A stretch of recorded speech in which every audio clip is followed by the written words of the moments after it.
Now we travel from Daytona with its color, sight, and sound to another scene of glory, to another proving ground. Maverick wins the Daytona 250. He's live, and there's a fight. Take the world center of racing. Racing's answer to Heartbreak Hill. 10 years of evolution. Next step forward. Toyota Tundra making its way into victory lane. And drama. Our point leader hits hard into the wall. Danger. Oh, look out, we got trouble. This is gonna hurt. Oh my. And ultimate celebration. Look at this, the two old rivals. The Florida Dodge Dealers 250. The crown jewel of the NASCAR Craftsman Truck Series. 5 hold the title. Tonight, it's 10 years tough in 2005.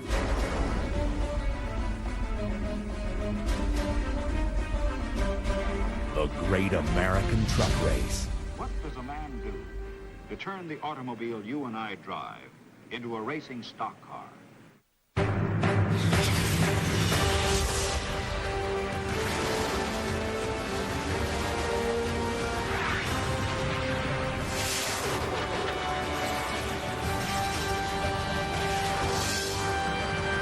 Welcome to the Mecca of Motorsports for the start of 10 Years Tough, the 10th anniversary season.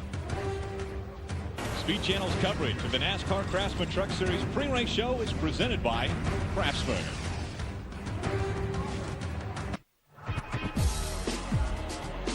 Speed Weeks continues to build up to a crescendo at the weekend, and it starts right here with the Florida Dodge Dealers 250. The crowd ready for a great show. The 2005 season kicks off with the Florida Dodge Dealers 250. The pre-race activities are going on, so let's join in with the invocation and Ladies and national gentlemen, anthem. at this time, please rise and remove your hats as the Daytona Beach Police Department present our nation's colors. And now, please welcome Dr. Tim McNeil as he delivers tonight's invocation. Let us pray. We celebrate tonight, O God, the spirit of America, of life, liberty, and the pursuit of happiness. We pray for these who are ambassadors of speed. Grant to them care, competence, and confidence. And grant to us, as we race the race before us, enable us to build bridges into the future of hope, promise, and possibility. Shalom and amen. Ladies and gentlemen, please remain standing and welcome Star Search semifinalist Tierney Allen as she performs our national anthem. Oh, say, can you see by the dawn's early light what so proudly we hailed at the twilight's last gleaming, whose broad stripes and bright stars through the perilous fight o'er the ramparts we've watched were so gallantly streaming, and the rockets red glare, the bombs bursting in air, gave proof through the night that our flag was still there. Oh, say does that star-spangled banner yet wave o'er the land of the free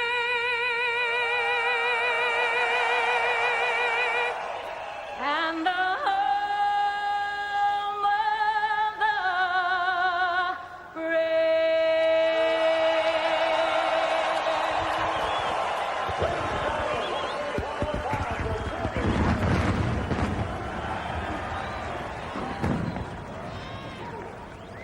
Drivers will be climbing into their trucks. The green flag for the first race of the season is moments away. We'll start the engines when we come back.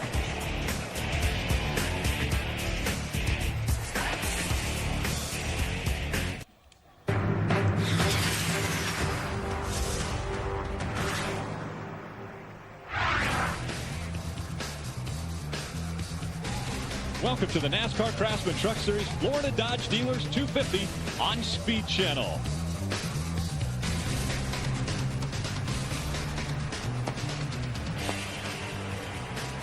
Ten years of breathtaking racing have taken place in the NASCAR Craftsman Truck Series. Welcome for year 11 for the Truck Series. I'm Rick Allen, joined by Michael Waltrip, two-time Daytona 500 winner Michael Waltrip, and Phil Parsons. Now, Phil, we've had 10 great years of racing. What can we expect in race year 11? Rick, I think last year was the most competitive year in the history of the Craftsman Truck Series. This year is going to be even more competitive. You've got former Nextel Cup regulars like Jimmy Spencer, Johnny Benson, Ricky Craven, Ty Bodine, all going to run full-time, along with two-time champion Ron Hornaday.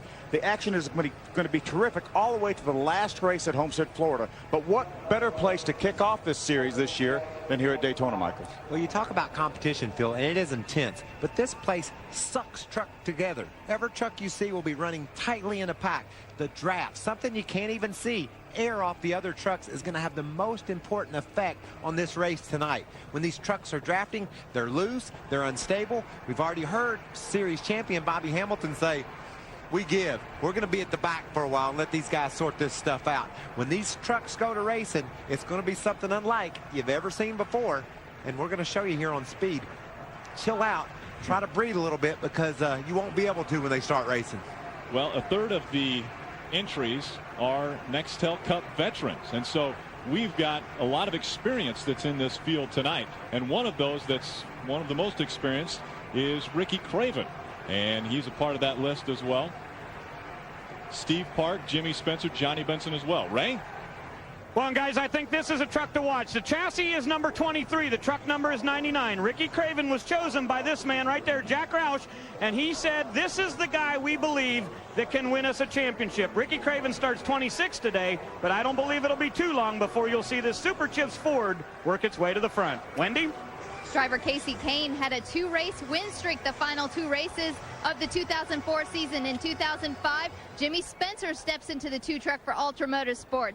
Now, he's had a little bit of problems this week. Yesterday, it was a throttle linkage problem during his qualifying run. The team made those changes, got it fixed. Now he's waiting on his helmet. A little bit anxious, Jimmy Spencer, no helmet.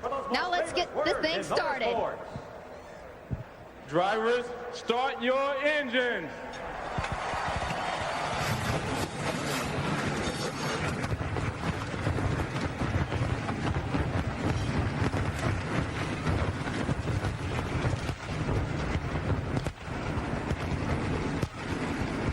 New York Jets cornerback Donnie Abram giving the command. The engines are started, and we're about to get underway with another great event at Daytona International Speedway. We've seen great ones in the past. A lot of adrenaline in these drivers.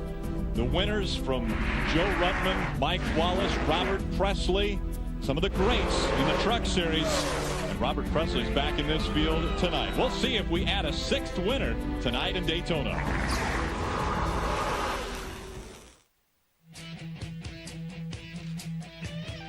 The NASCAR Craftsman Truck Series Florida Dodge Dealers 250 on Speed Channel is brought to you by Dodge. You can take life as it comes, or you can grab life by the horns. Dodge. Mike Craftsman, celebrating 10 years tough of the NASCAR Craftsman Truck Series. And by Netscape, low-cost internet service. Netscape, just the net you need.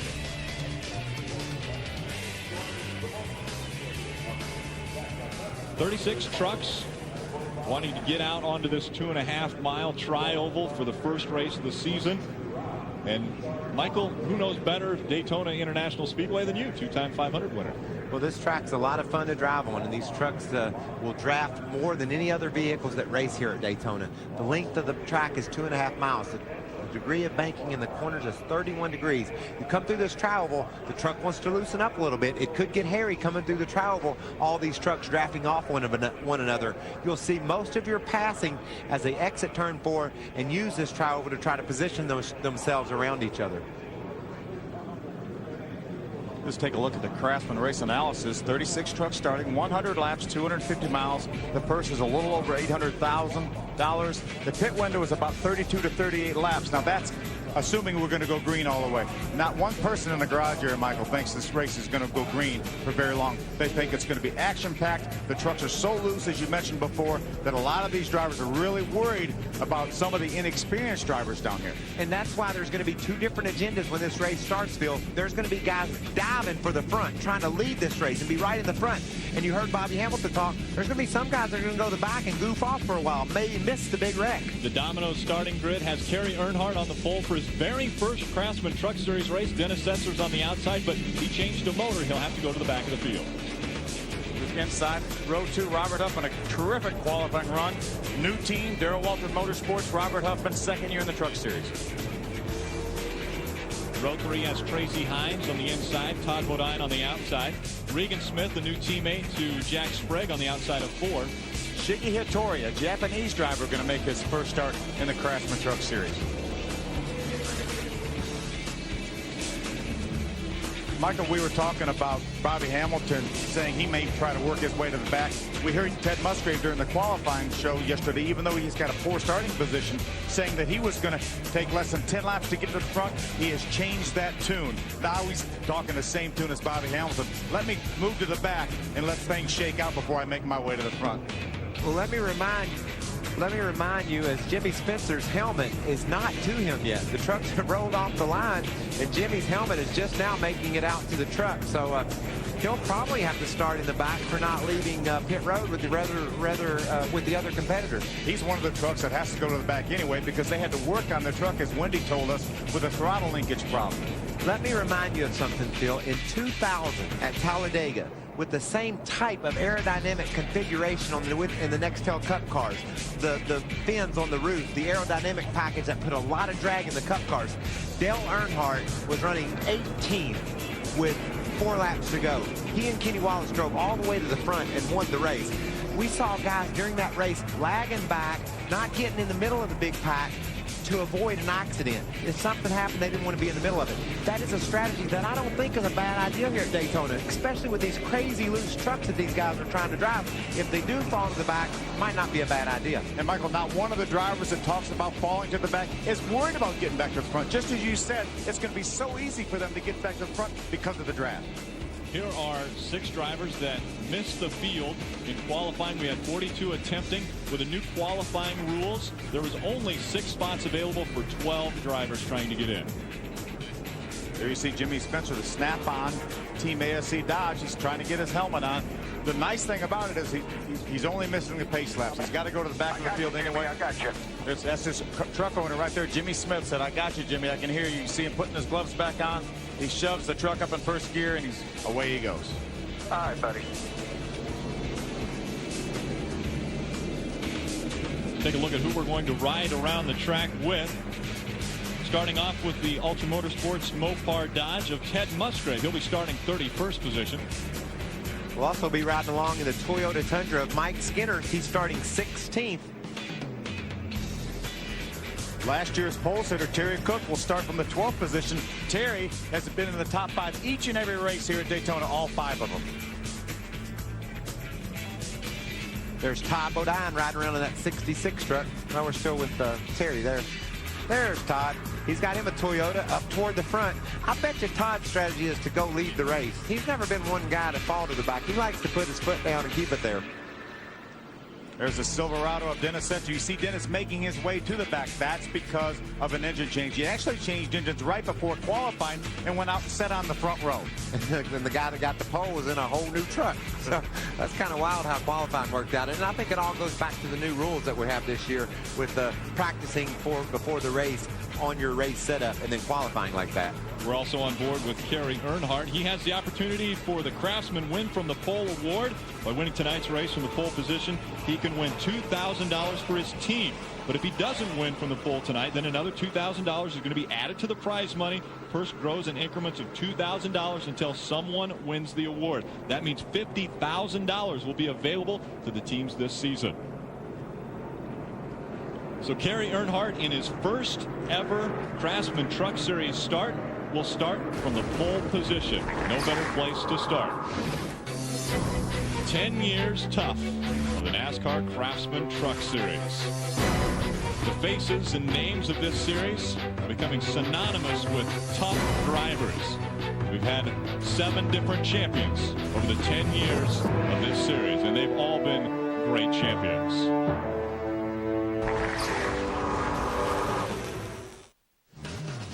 Welcome back to Daytona Beach, Florida for the Florida Dodge Dealers 250. Phil and Michael, who's going to win the championship this year? Ted Musgrave's been in the top 3 each of the 4 seasons he's been in the Truck Series. He's my pick this year. Michael? I like Dennis Setzer. Dennis Setzer will be our champion. That's my pick, and I'm sticking with him.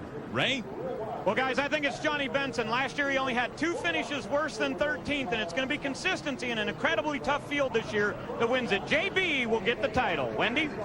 My pick for 2005, Ron Hornaday returning to the Truck Series. It's going to be a competitive year, guys.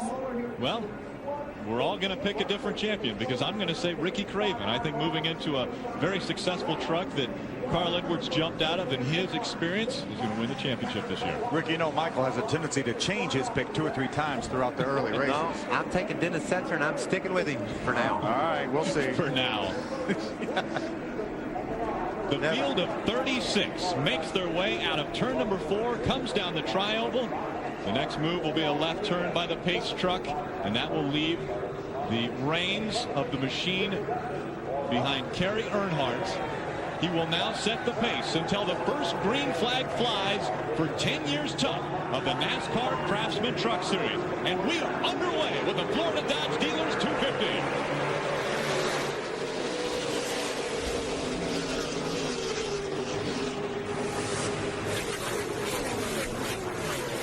It does not take long for the field to go 3 and 4 wide as they work their way through the tri-oval into turn 1.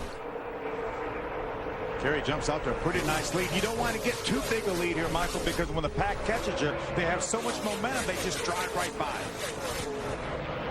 Kerry's tucked down to the bottom of the racetrack. That's a smart move. If he could get Bill Lester just to dive in behind him, and those 2 guys just try to run some laps like that, they'd be safe. But as soon as Bill gets a run on him, I guarantee he's going to try to jump around him and lead this race. This is Daytona. You want to have your truck in the front, and Kerry Earnhardt is going to do that on the first lap. Look at him, 3 wide on the first lap. Coming into the start-finish line, 3 wide, David Rudiman. Kerry Earnhardt will be credited as leading the first lap of the 2005 season. But Bill Lester has already taken the lead away from Kerry. The trucks are sticking right now, Phil, as well as they will. New tires are making them stick good. They're in a big glob of trucks. Ooh. Right now, they can ride off those new tires. The trucks are going to handle as good as they're going to handle all night. You've got a cool racetrack. You've got Bill Lester with another Toyota Tabo 9 right on his rear bumper in second. And look at Brendan Gaughan, and that 77 moves up into 3rd. So they're forming a line at the bottom of the track now as they come through 3 and 4. You see a lot of trucks sparking. That's because their air pressure has not built up yet in the tires. As the air pressure builds up, you'll see that those sparks go away. Folks, these trucks are traveling at nearly 190 miles an hour. Some of the fastest vehicles at Daytona now. It's a good view out of Ty Bodine's roof cam in his Toyota Tundra.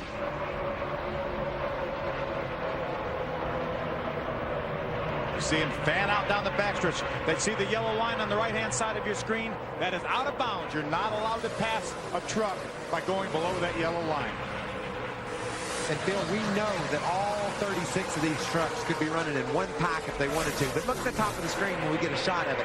There's guys that have already fallen a corner back, and these trucks are all fast enough to be right up in this lead pack. They've elected to fall back, thinking that something's going to go wrong in this massive pack leading the race. You know, Michael, they told us that they were going to fall back, but I never dreamed that they would fall back this far. They've got a half a straightaway gap right now between this lead pack. But nonetheless, there's a bunch of those good trucks, so they can run speeds comparable to what the leaders can. Look at them coming off turn 2 here. Look how far they've gotten behind. But they haven't made it yet. Here they come, led by Steve Park, Bobby Hamilton, some of those guys in the back. They are safe back there. They cannot lose the draft, and they will be able to keep up. And if something goes wrong, they can get on the brakes and not crash. I was talking to Dennis Setzer right before the race. He said the problem is if everybody wants to get back there and something happens in front of you, so they're going to crash trying to slow down the misdirect. And We're being told that the 59 of Robert Presley may have brushed the wall. Let's take a look.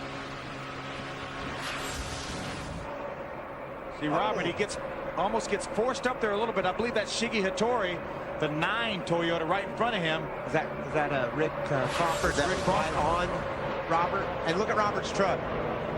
Talking about tough trucks. He's hit the wall and he's driving past them all. Bringing Ted Musgrave and the 1 Mopar Dodge with him. Now, will that knock the handling out of the front of that truck? You know, Phil, the front ends of these trucks are so wide, it definitely slows them down. Trying to break a bigger hole in the air. He knocks that right front corner in. It'll make his truck faster in a straight line, but will he lose the nose in the corners? We saw Ted Musgrave knock the right front wicker of his truck off a few years ago, and he sat on the pole the very same lap he did it. That's right. He made the front of his truck smaller, which will make it go straight faster. It's going to hurt him in the turns, though. But that was for qualifying. That wasn't in a race configuration. They need the wide front fenders to plant the front end on these trucks. If I was Bobby Hamilton's spotter, I would say, Bob, I know you've fallen way behind, but be patient. It looks like they're trying. Looks like they're trying to get a wreck done up front. But it's going to look like that all night long, Phil. They're going to battle from the start to the finish just like this. These trucks draft so well, they punch such a big hole in the air that you're not going to be able to get away from one another. We're going to see 2-3 wide racing the entire time. See, that's Regan Smith, first ride for Dave Fuge in the number 19 Chevrolet. 7 laps complete. Bill Lester has been out in front as they go across the start-finish line and into 1 and 2. Bill Lester leading that pack down the backstretch. Lester has led 6 of the 7 laps. Like we said, these trucks are handling as good as they can right now with these fresh tires on it. When things will really get dicey is when the tires get a little heat in them. Who's got a good enough truck to stay wide open in the corners? How loose are they going to get? What will happen as we get some heat in the tires? See, two distinct lines right now. You've got Bill Lester leading the group on the bottom of the racetrack, and then you have Ted Musgrave, some of the other veterans. There's Ricky Craven, the 99 Super Chips Ford, leading that pack on the outside, along with Robert Presley. 8 laps complete. Bill Lester out in front of the pack. Right behind him, Todd Bodine, Terry Cook, Brendan Gaughan, and Kerry Earnhardt making up the top 5. Robert Presley brushing the wall early on in this one, but he's got a rocket ship under him.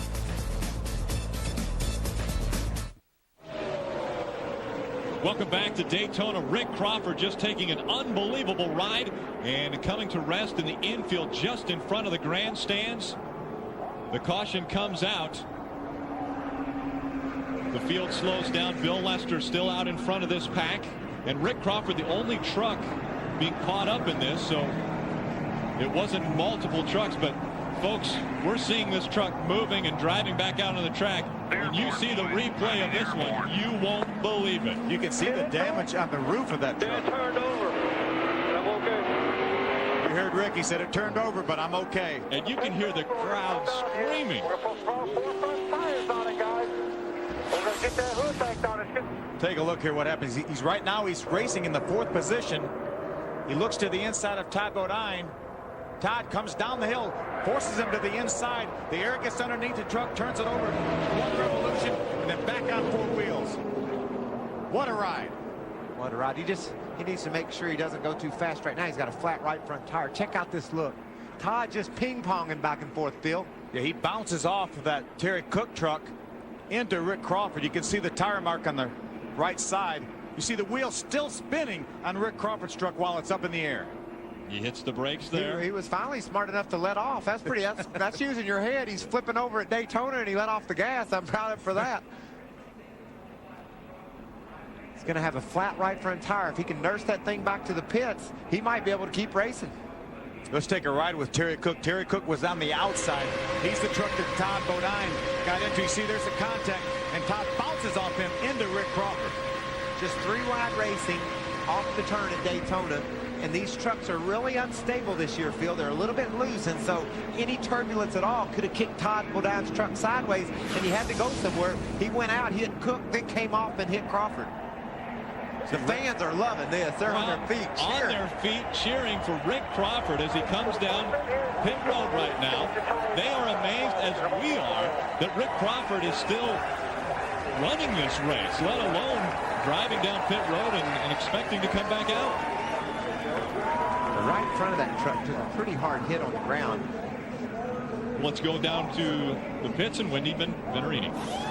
Damage on the nose of Rick Crawford's truck as well on all ends and the roof. They're changing 4 tires, checking for damage.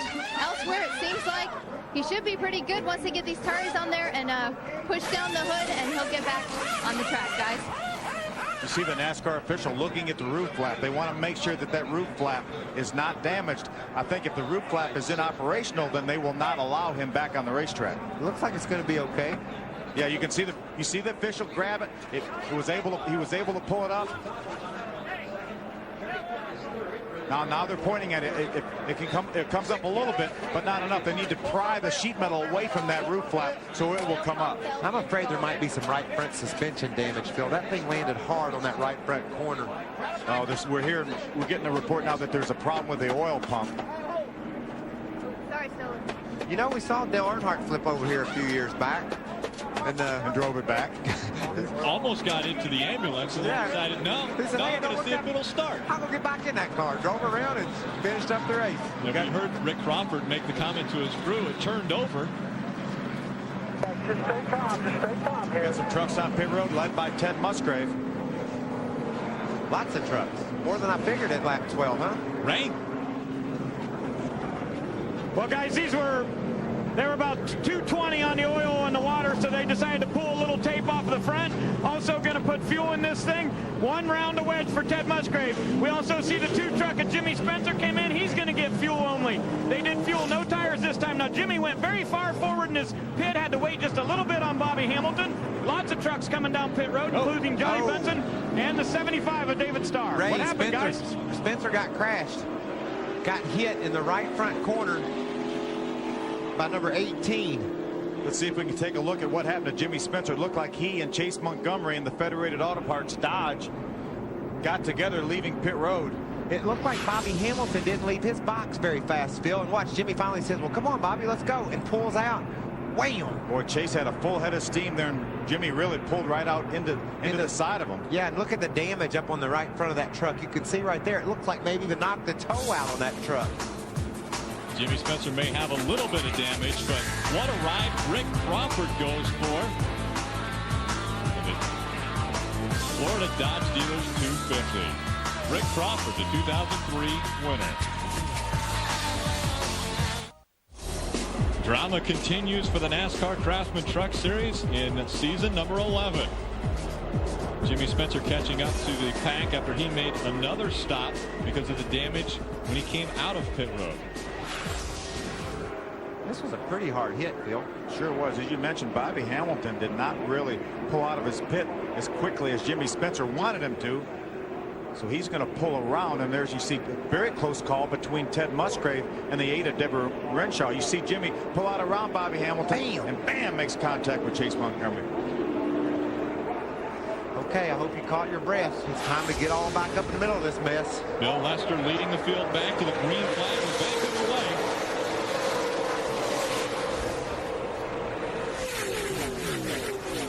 Lap 15, we've had 2 different leaders. Bill Lester has led 13 laps. Kerry Earnhardt the first lap. Side-by-side battle for second between Terry Cook on the inside, Todd Bodine on the outside. High side, you got the hill. Keep coming. There's Terry. Now Brendan Gaughan, the Jasper, number 77, pulls on the inside, going for the lead.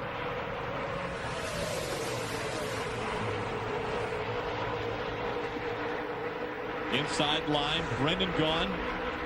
This is so crazy. Look at that big lead pack, and then the gap back to the rest. They've already backed off, and we just got started. Brendan Gaughan out in front. He leads his first lap. Wendy? Terry Cook has been complaining that his truck needs more grip in the tires. The truck's moving around a bit, so you see Terry Cook lost a few spots right there on that lap. Ooh, they're all going to complain about that. They've only run 15 laps on these tires. They got to go another 20, Phil. Yeah, the top 18 trucks stayed on the racetrack. But even all the guys that came down pit road didn't put any tires on. Most of them did fuel only and maybe some chassis adjustments. On board with Mike Skinner. Matt Crafton on his outside in the Menards number 88. This is the lead pack we're looking at. There's a good 15 trucks that have elected to fall back some 2 or 3 seconds off this lead pack. How long do you hang with that strategy? I like these guys. They're being patient. They had a plan at the beginning. A lot of times they'll fall back a little bit and they'll just lose their mind. They'll say, oh man, we got to catch up. We got to catch up. They've decided that this is the plan they're going to stick with. How long do you stick with it, Phil? And watch them, Michael. They're all running single file. There's no sense running at the back of the pack and running side by side. Ray, what's going on down there? Well, Phil, just wanted to add to what Michael thought. It's 65 laps is the number that Bobby Hamilton told me that group in the back would start to make their move forward. They want to lay back there that long because look at this action up front with them going 2 and 3 wide. They just don't believe that they're going to be able to continue this kind of racing without a big crash. So they plan on running that trail end till lap 65 or even maybe 70. Ray, you're exactly right, and they're exactly right. They know there are going to be some more caution flags. They're not worried at all about losing this lead draft. They want to stay back there, run single file, and keep their truck in one piece and have something to race at the end. It's 2 different groups of trucks, 2 different attitudes. You got them 3 wide in the front pack, you got them single file in the back pack. And for this point in the race, there's no reason to be putting yourself through all this other than wanting to lead, which is cool. So you're okay if you're Brendan Gaughan up there and Bill Lester. You're right at the very front of the pack. Dennis Setzer used this strategy last year. He led a bunch of this race, never got out of the top 10, had a flawless race and finished in the top 10. For Brendan Gaughan, people like that, it's working. But for the guys in the middle, well, maybe it didn't work so much. It looked like Brendan Gaughan almost got a shot from Regan Smith. Regan Smith wants to lead a lap, and so he takes away the top spot from Brendan Gaughan. Wendy? Brendan Gaughan is reporting a little bit of a loose condition. He said the bottom side is bottoming out real bad. He reported to crew chief Billy Wilburn. I asked Billy when they planned on pitting. He said around lap 33. Well, there's a lot of wiggling around with these trucks out there, isn't there, Michael? I mean, these guys have their hands full to try to run up front here. Regan Smith had a little help from the 15 of Kerry Earnhardt. Now Earnhardt all alone on the bottom until Regan Smith dips down in front of him, so he gets a little of the draft. Ray? Guys, Regan Smith qualified 8th, and I was a little bit surprised at that. They were very worried about whether they were going to get into the show. I talked to him right before the race started, and he said, you know what? We thought we had a top 3 truck, so I'm disappointed with 8th. This is actually a truck that Ron Hornaday used to win back in Homestead in 2002. It's chassis number 29, and Regan Smith says he feels like it's the very best going down the Brack straightaway and into turn number 3. He said he feels like it's really good in 3 and 4, a little bit tight coming off of turn 1. Look at that pack of trucks, Phil. Lap after lap, turn after turn, all over one another. And like you said, sliding and slipping every which direction. Here comes Todd. Nope, that's Todd's old truck. Chad Chapman to the bottom for the lead with Ricky Craven right on his bumper. Now, you would have thought Ricky Craven would have been one of the veterans that would have laid back with Bobby Hamilton and Ted Musgrave and some of those people. But, hey, he's been trying to make his way to the front this entire race. Riding on board with Todd Bodine as he gets a look at Brendan Gaughan just in front of him. A lap ago, Kerry Earnhardt was going for the lead. That time by, he's out of the top 10.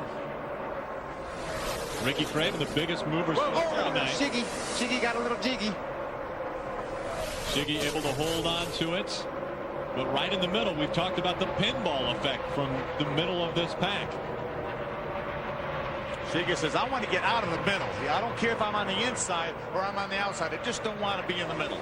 The Ison number 9 going for a little ride there. Here comes the pack. Running back up on Shiggy. Going around the outside is Terry Cook. Kerry right behind him. There's Ron Hornaday, the 6 Goodwrench Chevrolet on the inside, right behind Shiggy.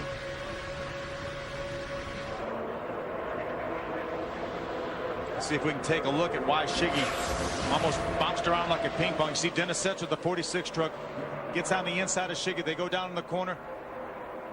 Shiggy gets a little bit loose, and then David Rudiman actually looks like he might even have made a little bit of contact with him. Well, Rudiman straightened it back up. He was lucky Rudiman was there. I think he might have been starting in a big spin cycle. 3 wide. Look at him dicing and dancing back and forth across the backstretch. That's an incredible shot right there. You see David Rudiman pull to the inside. Wants to get right on the bottom as it goes by Dennis Setzer in the 46 truck. Chad Chapman's leading this race in the Jermaine Arnold Toyota number 30. That's a strong team, Phil. They debuted last fall, and man, they went to winning races, leading laps, and they've taken right over where they left off last year. Got a truck to the pits. Robert Presley, we saw him make contact with the wall earlier. A little early for scheduled stop, so he's definitely got something to miss. Robert won this race a couple years ago, and he also finished third in this race. Actually, 2003 finished third in this race, so it has a tremendous record here at Daytona in the truck race. Ray?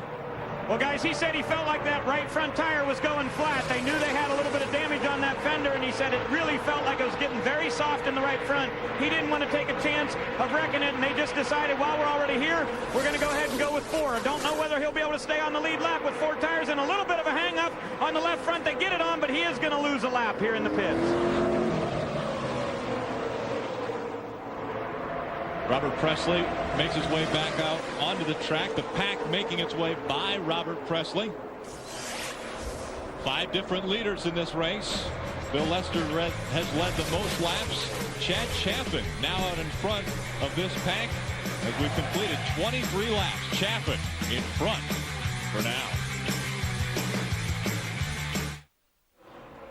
This Monday Speed presents a NASCAR show for the NASCAR masses. NASCAR Nation. More than just news, it's an all-access pass to the hottest sport in the country. Declare your citizenship to NASCAR Nation. Series premiere Monday at 7 p.m. And I'm sure they'll be talking about this race on Monday on NASCAR Nation. Todd Bodine out in front of the field. Ricky Craven behind him. Hey, Rick, you want to know an interesting little tidbit of information?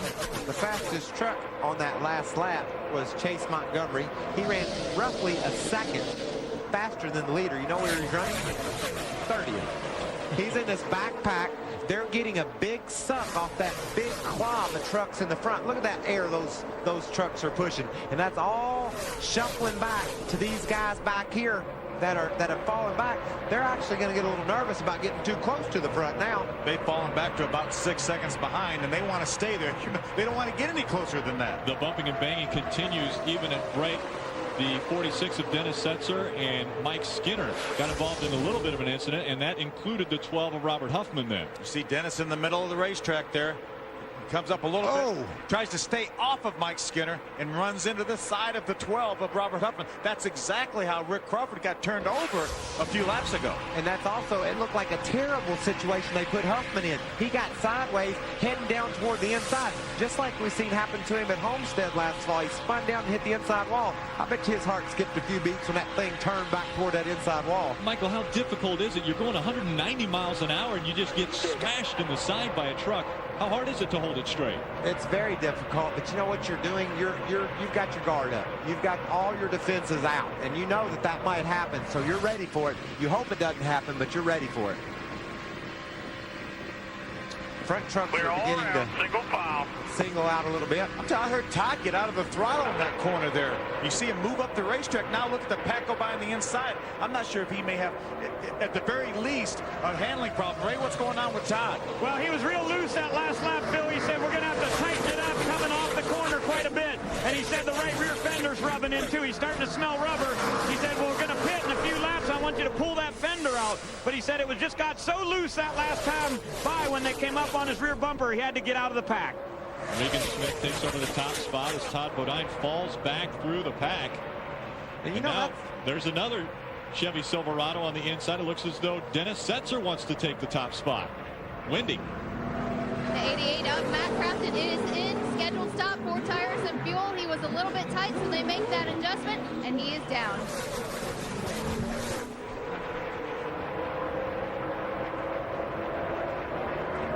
Big lead for Dennis Setzer. He's not going to want that lead, that big lead when he gets down off of turn number 2. See Mike Skinner, the Toyota. Look at the run he gets. Dennis is punching such a big hole in the air. Look at the run Mike Skinner gets. I think if he wanted to, he could have driven by on the outside. But these trucks aren't handling real good right now, Phil. We're getting real close to our first pit stop. I'm impressed that this big pack in the front's been able to stay as relatively calm as they have. Now, when I say calm, they're 3 wide, they're side by side, but we haven't seen a whole lot of running into each other except for the little incident off turn 4 there a minute ago. Michael, look at Robert Presley. He came out of the pits with 4 tires, and he was at the very front of that second pack, 6 seconds behind. Look, now he's caught that lead pack. Look what 4 tires are doing for his truck. Now remember, he is 1 lap down because he came in to change a tire under green flag situations. But I'd feel pretty good about the lucky pass deal right now if I were him, and this would be biding my time until these other guys pitted. He's going to come out all by himself, though, Phil, I believe, when all these cats pit. So that might serve him, deal him some bad cards if he's got to do that. I think he would probably just as soon have a caution come out right now, get the free pass, go back to racing after that. Riding along with our pole sitter, Kerry Earnhardt. Kerry's dropped back to 12th position. Listen to him get off the gas, getting in the corner. That's something you would never dream. Clear. They're going to pit. Got some guys probably coming to pit road here. Yeah, got pit stop outside. Watch the 12. Watch him outside. Good spotter. They're trying to keep Kerry aware of who's around him. There. They told him the 99 was coming out on the outside and the 59. Got a bunch of the leaders on pit road. Chad Chapman had been leading some of this race. He's on pit road, as is David Rudiman, Robert Huffman. Huffman received a little bit of damage there off turn 4. Those guys will have to check that out. Wendy?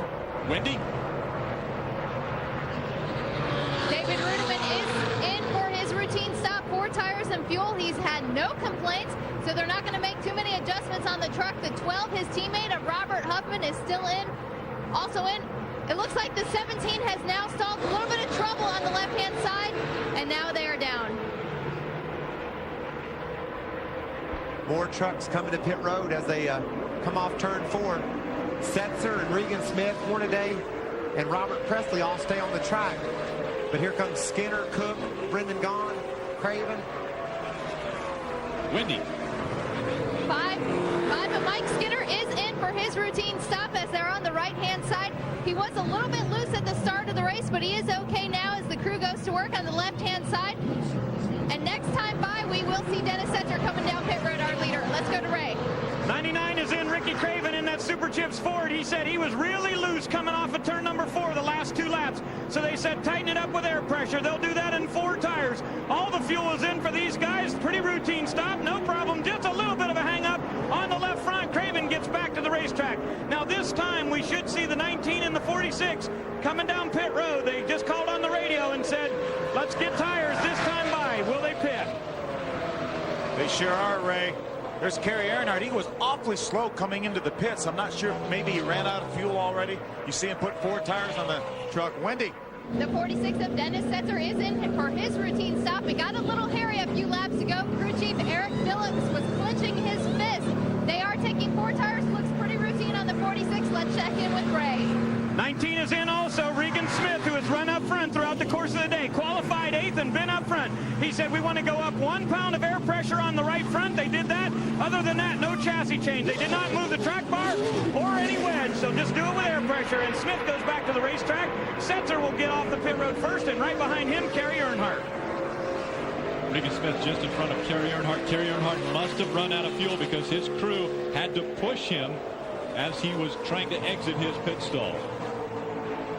Out in front of the field, it's 2-time series champion Ron Hornaday leading the field around this 2.5-mile tri-oval.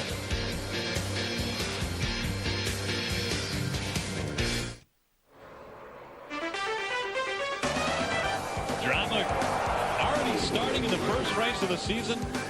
Rick Crawford getting upside down. They're all shooting for that prize. The championship trophy for the NASCAR Craftsman Truck Series. Drama continuing. Mike Harmon in the 21 getting spun around in turn 4, coming off of 4. Actually hits the wall on the inside of the track. It's going to be a tremendous break for Ron Hornaday and some of these other trucks that pitted back on lap number 12 on that caution flag. They stayed on the racetrack, but it's going to be a horrible break for some of the good trucks because now they find themselves a lap down. Ron Hornaday has to have a good truck, Phil. Here he is on tires that are just about gone. He's got to pit in 4 or 5 laps, but yet he's able to hang right with the leaders. Drove that truck around on the older tires and kept it right up front. So that's a sign to me his truck's working. And Michael, we saw how good the tires were for Robert Presley. He caught the leaders from 6 seconds back in a matter of about 6 laps. Take a look at Mike Harmon's problems. Looks like he got a little bit loose and jumped up in front of Deborah Renshaw. There was probably some contact there. It sent him around. He made some contact with the inside wall, but it didn't look like a great deal. So there's a bunch of trucks that need to just come on. They're not. A little bit before that, Brad Keselowski in the subcruise.com Ford had a close call. Watch him. You see Terry Cook move down. He gets big time sideways. Oh, wow. Nice save for his first time ever at Daytona. What do you think David Ruderman was thinking? Oh, here we go. Here we go. Not going to be any fun. Brad Keselowski was thinking right then. Guys, good call. He was too busy. He was too busy to be thinking right then. That was more reflex. Mike Harmon bringing the 21 out after they surveyed the damage on that.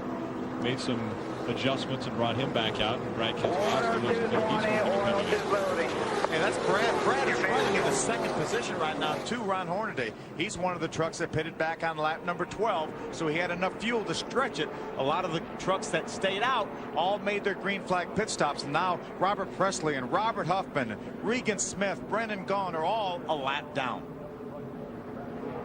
Todd Cleaver running for Rookie of the Year this year, currently being shown in 3rd position. He takes over that ride from John Wood. John Wood moved into the Busch Series this year. Phil, these are the trucks that were ahead of Hornaday on the track.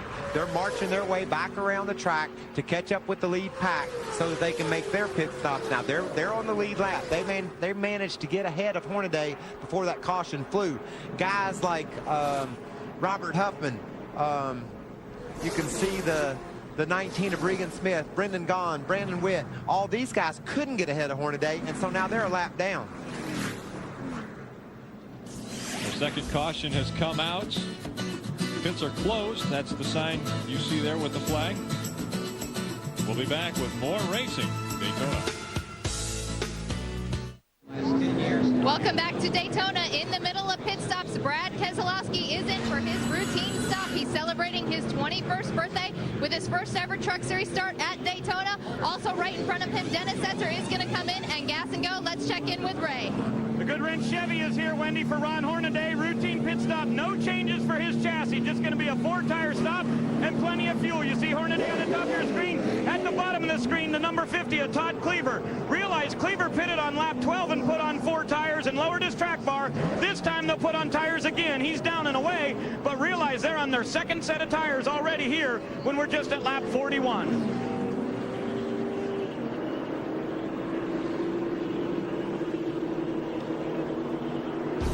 Trucks coming out of pit road, getting back out onto the track. This caution came out when Mike Harmon got spun out of turn 4. Coverage of the NASCAR Craftsman Truck Series Florida Dodge Dealers 250 on Speed Channel is brought to you by Harley-Davidson Motorcycles. It's time to ride.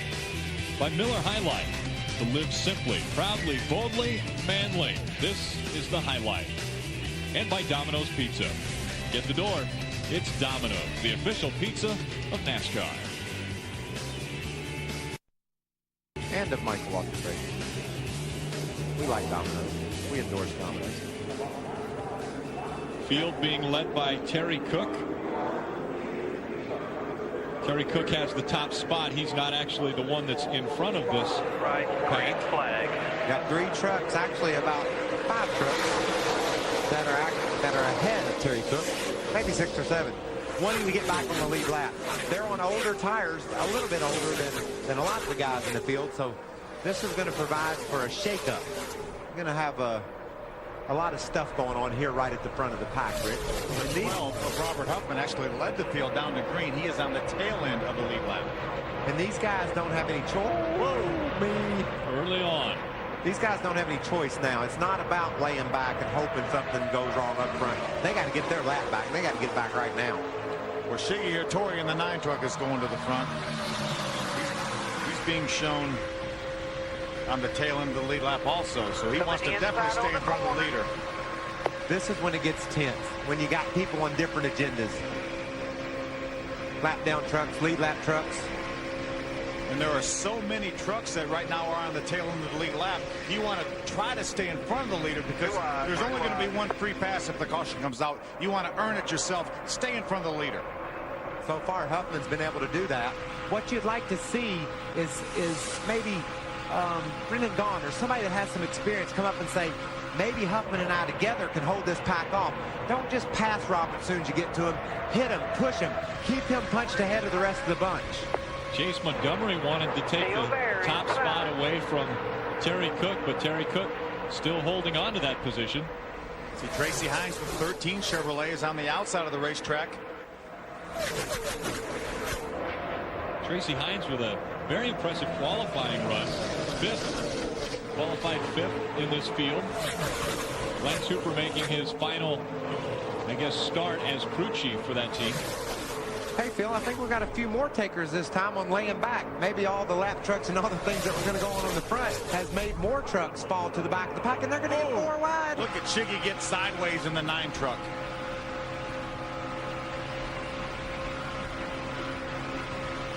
Dennis Setzer right in the middle of this pack, fifth. Right in front of him, Ron Hornaday. Both trucks in the middle. I don't see how this is working. Look at Shiggy. He moves up into the middle. Opens up the bottom for Regan Smith. He doesn't want to be there. I'm not sure he's going to be there that much longer. Gary Earnhardt in the Albertsons 15 on the outside. Shiggy Hattori again getting stuck in the middle a few times already tonight. It almost looks like the line he runs, Michael, kind of leaves him in the middle because he runs in the middle of the racetrack even when he didn't have anybody on the inside. As you see Ron Hornaday look to the inside, almost drive up beside him. Wow, that's a great shot there, Phil. Watch all this jockeying that's going on the back straightaway. Oh, they're moving everywhere, trying to protect their line, keep a lead, gain a spot. Stay in front of the leader. Robert Huffman was trying to do that. Got Tracy Hines now leading that pack. Low, good morning, clear low. Okay, that camera's making me dizzy. It might have fallen off with all of the banging that's going on out on the track. There's Terry Cook, our leader. Now he's moved his way up into the second position on the racetrack right behind Tracy Hines, who is on the tail end of the lead lap. Tracy Hines would love to have a caution fly right now so that he can stay on the lead lap. There's the 18 on the outside, Chase Montgomery. He's being shown right now in the second position. He was actually on pit road when that caution came out, and he was able to get to the start-finish line before the leader. That's how he stayed on the lead lap. Saw Brendan Gaughan go below, I'm nervous, go below the yellow line there a little bit. See what NASCAR thinks about that. Wow, 3 wide off the turn. Historically, that's been trouble. You know, we've run almost 50 laps now, and things haven't calmed down one bit. No, nor did we expect them to, Phil. Now Regan Smith and Ricky Craven taking the center line, which has been very difficult to hold around this tri-oval. You gotta like what Terry Cook's been able to do right now. He's got that truck at the front, and he's been able to keep it there for a while. He's so good at this racetrack too, Michael. You know, we mentioned earlier, he's never been out of the top 10 in all 5 starts here at Daytona. Okay, until you've been out there and experienced what it's like to hit a wall going this fast, maybe you can't respect how scared I am. There's Terry's record right there. Look at that. A 5th, a 9th, a 6th, a 6th, a 4th. And he's the only driver. Oh, there we go. Here's a problem. Gary Earnhardt gets spun sideways. Problems stacking up behind him. Cars racing down pit road again. Chase Montgomery involved in this one. Regan Smith. Shiggy Hattori. Todd Cleaver. Problems again for Todd Cleaver. Brandon Witt makes it into the infield. And here comes the trucks by that laid back. You see Jack Sprague, Steve Park, Casey Atwood, they all laid back. Bobby Hamilton. Bobby Hamilton's just now getting to the crash scene, Phil, and he's up in first gear, idling through. Yeah, and a lot of the trucks that laid back with him went down pit road. Pretty good call to lay back here, wasn't it, Michael? I don't see where it was the wrong thing to do. Knowing the history of this event, knowing what was going on in the front,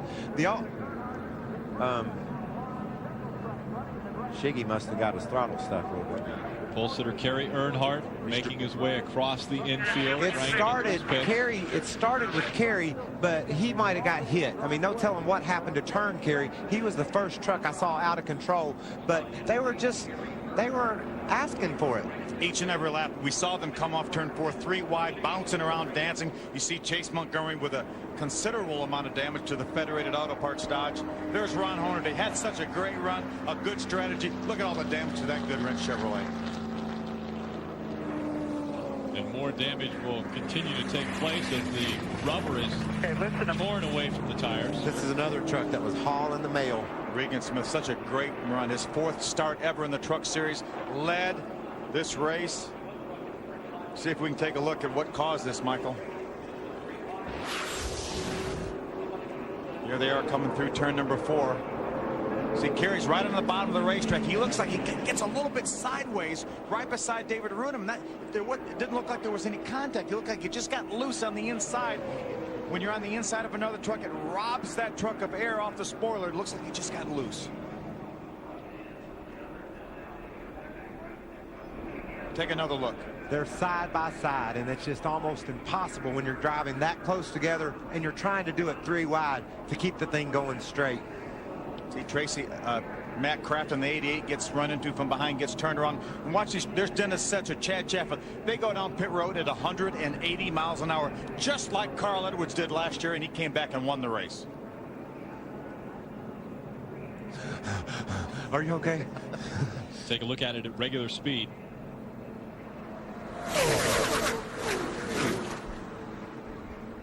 Doesn't look like anybody was hurt, Phil. That's the best part of it. They're all able to walk away or drive away. Let's take a ride with Kerry Earnhardt. This is not going to be much fun. See Brandon Witt's truck on the hook. Here's Kerry on the inside.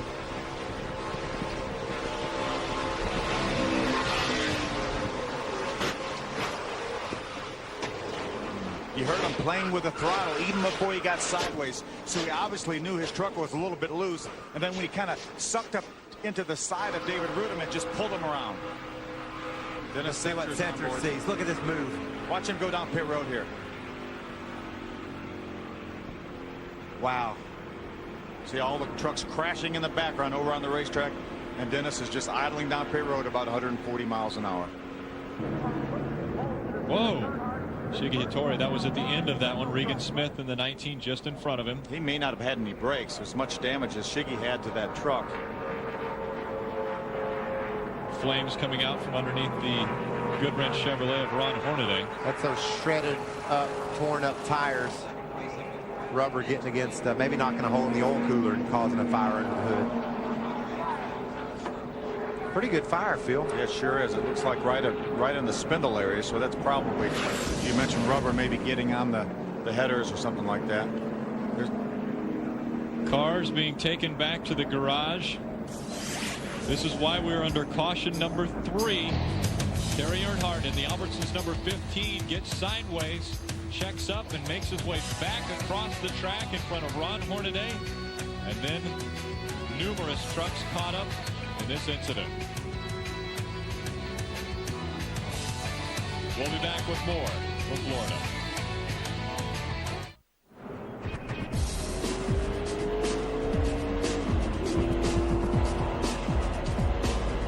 We're back at Daytona Beach, Florida.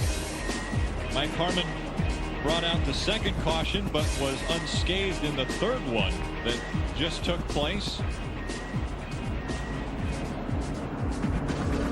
A lot of trucks came down pit road during this caution flag. Terry Cook was our leader. He came in along with Mike Skinner and Todd Bodine, David Rudem, Ricky Craven, Kelly Sutton, Steve Park, David Starr, among a few others.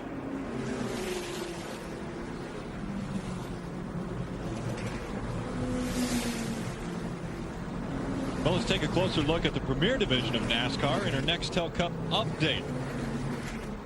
Look at the starting grid. Dale Jarrett, Jimmy Johnson taking those 2 spots from qualifying, and then look who's in row number 2. Tony Stewart. Who else? And me.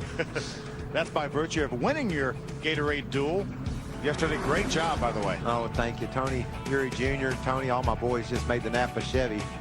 Just like I wanted. In just 2 days, NASCAR on Fox returns with the 47th running of the Great American Race.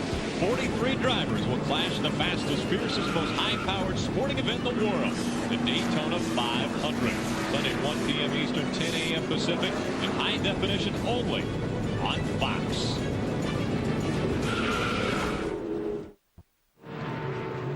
Welcome back to Daytona. Dennis Setzer was just in for a pit stop, 4 tires and fuel on lap 54 for Dennis Setzer. We're getting a report, Rick, that all the trucks that we saw, Dennis Setzer being one of them, that came down pit road to avoid that accident are going to be penalized and put to the back of the lead lap because NASCAR said they did not make any attempt to slow down on pit road. See, Brad Keselowski, this just happened moments ago. You see him lock up the brakes. Oh. Ooh, and runs in the back of a tire carrier. Well, we've got a guy pinched in there as well, holding the catch can. Man, these rookies, when they come to Daytona, they can't just quite get a grasp sometimes on what it's like to get stopped on pit road. We saw in the ARCA race the other day a guy slide through his pits. It's just really hard to impress enough upon somebody who hadn't been here before how hard it is to get stopped in your box. Ray? Well, guys, a number of trucks on my end just down pit road. We saw Jimmy Spencer and Ted Musgrave come down to put fuel only in their Dodges, but Jack Sprague just brought his Chevy Silverado down here and put 4 tires on it on lap 54, and they filled that thing up with gas. Now, I'm going to check on this, but I'm pretty sure there's no way they can make the distance here, but nevertheless, they wanted to have fuel here to see if this thing goes for a long green flag run. They'll have tires and fuel, while many of these other trucks just put fuel in to try to make a long run.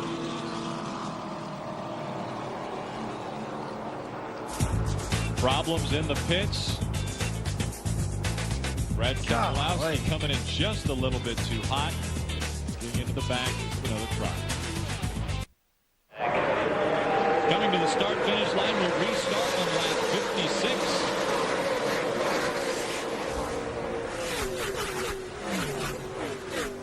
Problems getting underway. Ted Musgrave in the Mopar Dodge, number 1. Looked like he might have had a transmission problem. He's just now getting up to speed, but he's several seconds behind the very back of the field. There's Ted right there. Ray? Hey, no, guys, I don't know yet. I'm trying to listen to the radio here, see what it is. I'll get right back to you. All right, thanks, Ray. They're trying to wreck again, Phil. Yeah, we've got several trucks just in the same boat. Robert Huffman, Bill Lester, Kelly Sutton are 1 lap down, and we also have some trucks on the tail end of the lead lap like Brendan Gaughan. Looked like a couple of guys were really arguing for space coming down that back straightaway. Johnny Benson out in front now. Ken Weaver being shown at the end of the field, being put down a lap. Todd Bodine second, Mike Skinner third, Terry Cook in fourth. See Brendan, the 77 yellow truck on the outside. Johnny was able to get by him, put him back a lap down. He would desperately like to get in front of Johnny Benson. Now or any of the rest of these trucks. Now they're below the yellow line racing. Way below it. They're not supposed to do that. No, and NASCAR used to jump on it, give you a penalty right quick for that. Oh, that's almost 4 wide going into the turn. That was about 3.5 wide right there, it looked like. You see Terry Cook, the Power Stroke Diesel Ford, has been strong this entire race. He's on the outside, making his way back up towards the front. I believe if I was NASCAR, I'd get my black flag out and make an example of someone. You can't race under the yellow line. They're clearly doing it and getting by with it. Well, I shouldn't say they're getting by with it yet. We saw a couple trucks do that earlier, and we did not see any penalties. Bobby Hamilton is up in this lead group now. We saw him fall back to the rear this entire race. We're over halfway now. A lot of the trucks are out because of the damage from that accident. Bobby Hamilton says it's time to go.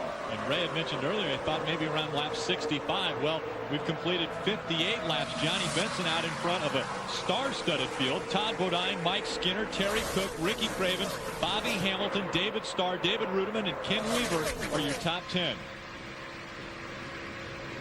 See, Todd drives to the lead on the outside with Mike Skinner in the 5 Toyota pushing it.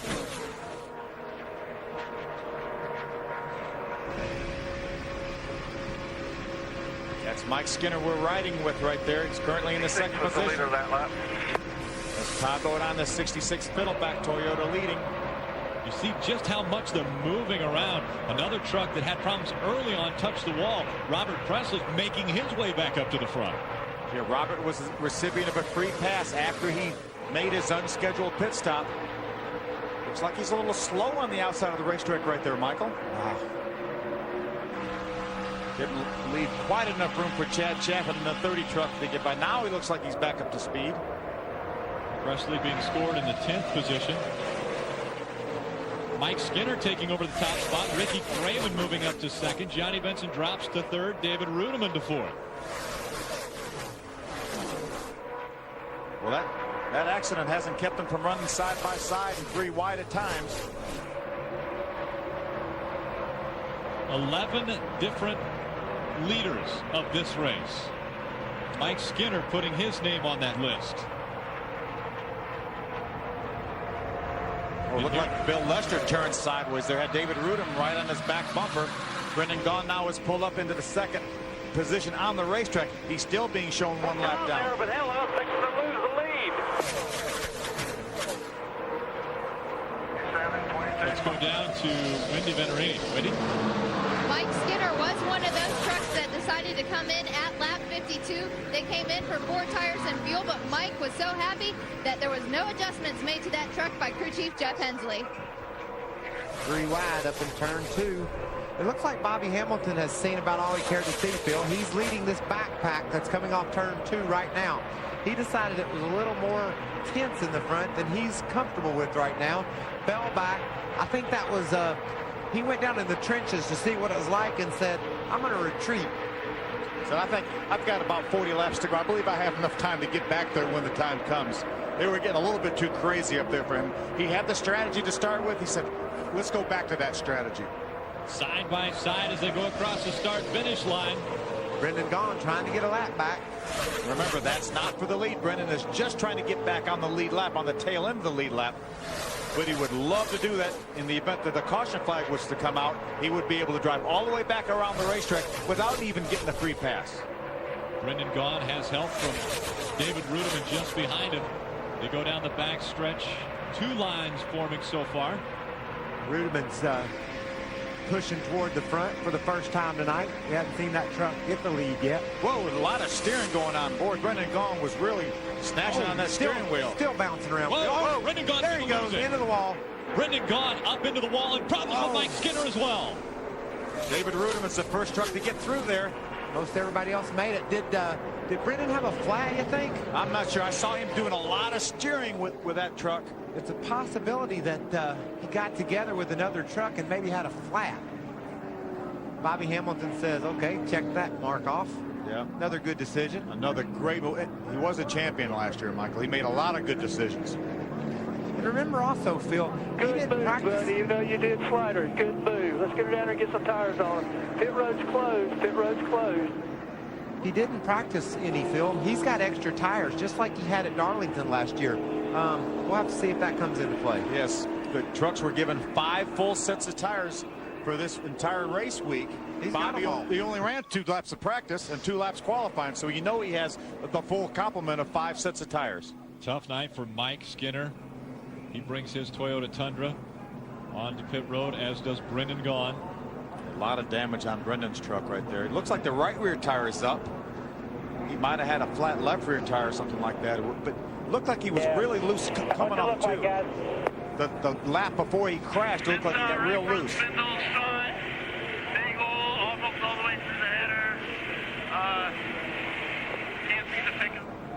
Let's take a look at what just took place to bring out our 4th caution of the night. See Brendan, he's very, very close to the 5. That's when I looked down, I saw him doing a lot of steering. Just like, looks like he got a little bit loose there, Michael. Yeah, I think he just lost the truck. He might have had a flat though, Phil. You never know. Boy, Rudeman slipped through there, and Mike Skinner like the darn foot at the most, and he would have been clear. Look how close they get together side by side. Now Mike Skinner pulls up a little bit, and watch Brendan now. He's going to start getting a little bit loose. Almost they make a little bit of contact, and then he loses the back end, and then runs up and just clips Mike Skinner. Looks a whole lot like the Kerry Earnhardt crash, doesn't it, Phil? Sure They does. get side by side, and Brendan just can't keep control of his truck. Coming out of turn 4 onto the tri-oval. Wendy?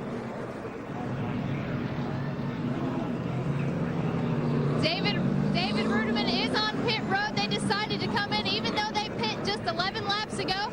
They're working on the left-hand side. No adjustments for David Ruderman's truck. Let's go to Ray. Todd Bodine's guys will put tires on this Bowtech number 66 Toyota. They did put a little bit of tape on the front end. He said he was only running about 180 degrees on his water temperature, so a little more tape will give him more downforce on the front. Bodine will lead pit road running third. Ruderman is off first, then the 99 of Craven.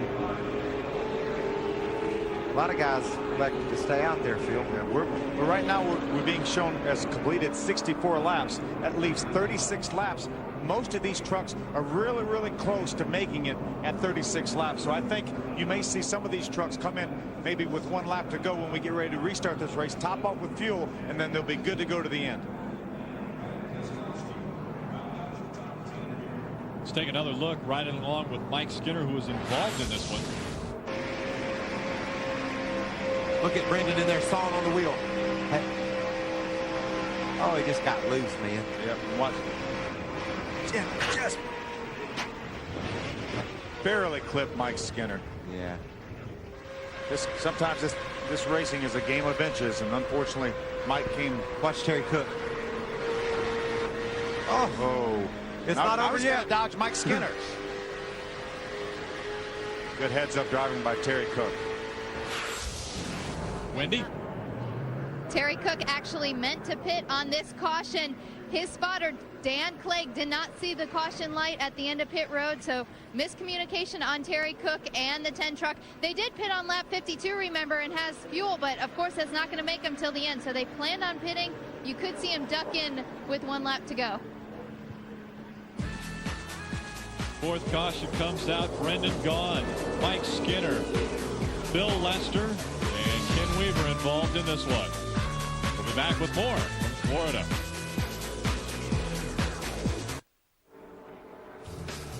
Celebration of the 10th anniversary of the Truck Series, we present the toughest NASCAR Craftsman Truck Series moments, made possible by Craftsman, the official tools of NASCAR.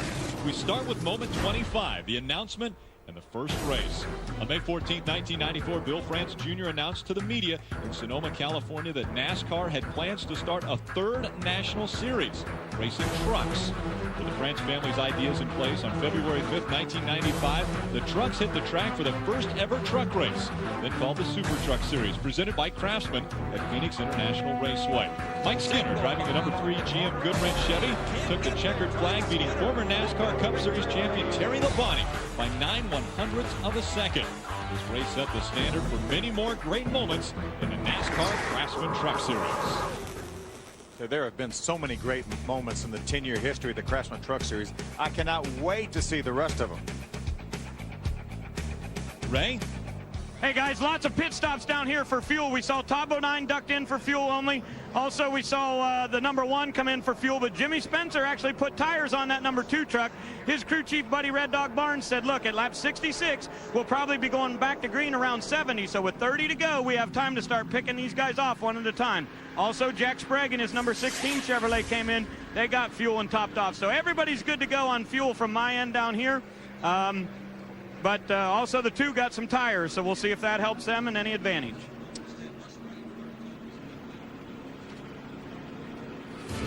So we're still under our 4th caution. We've had a couple big ones. Rick Crawford's been upside down already. We'll go back to see if we can get this one done.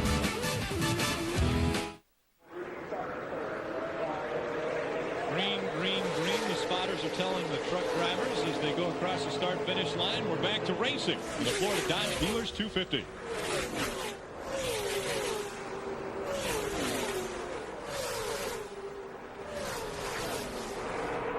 Terry Cook jumps out to the lead. He's got Dennis Setzer, the 46 Chevrolet Silverado, right behind him.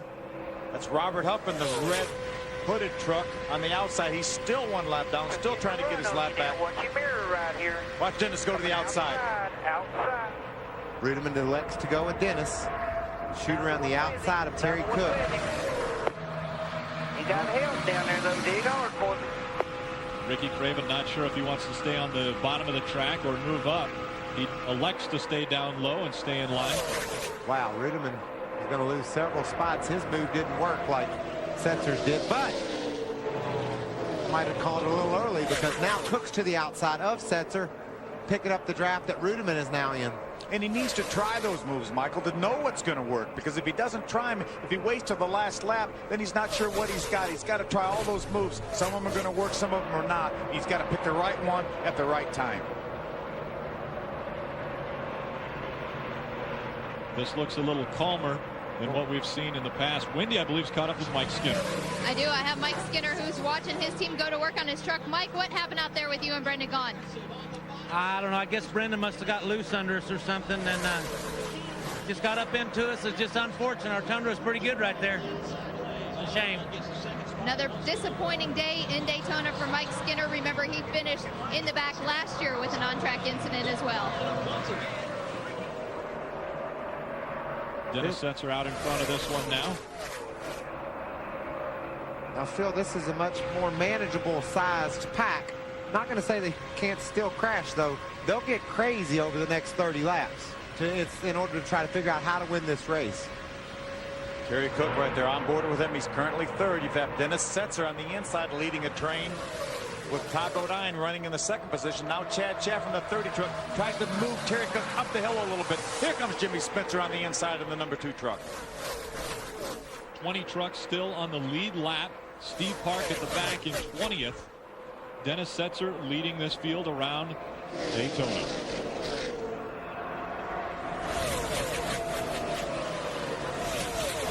That caution was a big break for Ted Musgrave. Remember, he was slow to get up to speed on the previous restart. The caution allowed him to catch up, and right now he is in that lead pack, currently being shown in the 11th position. Got a truck slow up top of turn 2. That looks like Musgrave. Ray? Hey guys, the reason Musgrave wasn't up with that other pack the last time was NASCAR had told him that he did not stop for the paddle at the end of pit road. No one could quite figure that out, but now Musgrave slows down on the backstretch. I don't know. We'll try to get on the radio and see what's wrong. I saw a little smoke. Maybe he's got a flat tire and he realized that. Let's see if we can take a, there it is, right front tire flat. Looks like he may have a little damage on the right front. There was probably some contact there, Michael, with somebody. That's his spotter, Eddie Thrapp, saying we can come back from this, but he's got to be very, very careful getting to pit road. He knows he's going to lose a lap, so he doesn't want to tear up any more of the sheet metal than he has to get to pit road. Very discouraging. This is the 100th start for Ted Musgrave in the NASCAR Craftsman Truck Series, and he has had problems in the first race of the season. And again, now with a flat tire, he comes down pit road. Yeah, Ted has raced here 4 times previously. He had a second-place finish one time, but the other finishes were all in the 20s. And now he's on pit road, getting ready to go a lap down. 5, 4, 3, 2. Ray? Well, guys, these guys know that they're going to lose the lap here, and they decided to do right-side tires only. Not sure now if they shouldn't have done 4, because it's not going to make a big difference. But Musgrave will get back out here behind this pack, just being one down. Right-side tires for the Mopar Dodge. Ted Musgrave knows what it's like to be behind the 8 ball at the start of the season. He's never finished out of the top 3 in points, but as we mentioned earlier, he's got 3 finishes of 22nd or worse. The problem for him right now is he's going to be a lap down, yes, but he will not get the free pass more than likely if the caution was to come out, because you see Robert Huffman, he's 4th in line there. He will be the truck that gets the free pass if the caution comes out right away, and there are a couple other trucks that are 1 lap down that will also be ahead of Ted Musgrave, so he needs 2 caution flags to get back on the lead lap. Phil, you and Michael both mentioned that you thought you had seen a few trucks making moves down on the low side of the track, even going underneath the yellow line. Well, the 2 is getting a black flag. Jimmy Spencer's being shown the black flag for racing below the yellow line. That's going to be a horrible break for Jimmy Spencer. He probably could heed the black flag and come in and not quite lose a lap, but he's going to lose a lot of track position. Wendy?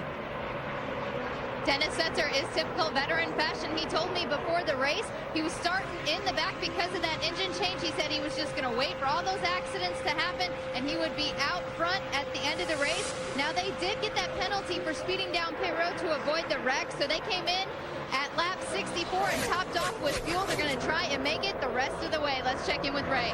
Well, Wendy, Red Dog Barnes, the crew chief down here, arguing with the NASCAR officials about what Jimmy Spencer did. They're saying he did not advance his position, but this time it'll be a pass-through penalty. He has to go down pit road at speed.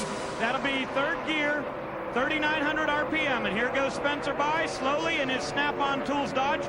Now realize the Ultra Motorsports team has been penalized a couple of times tonight for going down pit road too fast for the accident. And as I was starting to tell you, Ted Musgrave had gotten the paddle, or they said that he passed through the paddle, which I can't quite understand because Musgrave, the 16 and the 2 were all leaving pit road together on that one time. But anyway, now Jimmy Spencer gets a yellow line violation. He does the pass through, so both the 1 and the 2 with trouble here tonight. See if we can take a look at what got Jimmy Spencer his penalty. Look on the left side, you see Jimmy is below the yellow line without a doubt. Now the question is whether he passes that Ford truck right there. He does definitely improve his position, and he did go below the yellow line, Michael. No argument, I don't think. And I don't think this is taking away his shot at winning the race necessarily. I mean, the caution doesn't fall, he's out of it. But we get a caution flag, he'll remain on the lead lap. He can still win this race, maybe come back from that.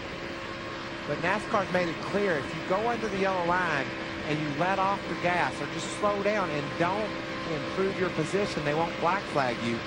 That's a tough call for them to make. And as a driver, you just hope that, you know, you hope they're consistent and they'll black flag people for going under the yellow line if you decide you're not going to go under the yellow line. Take that area away from everybody, not just the competitors that heat it.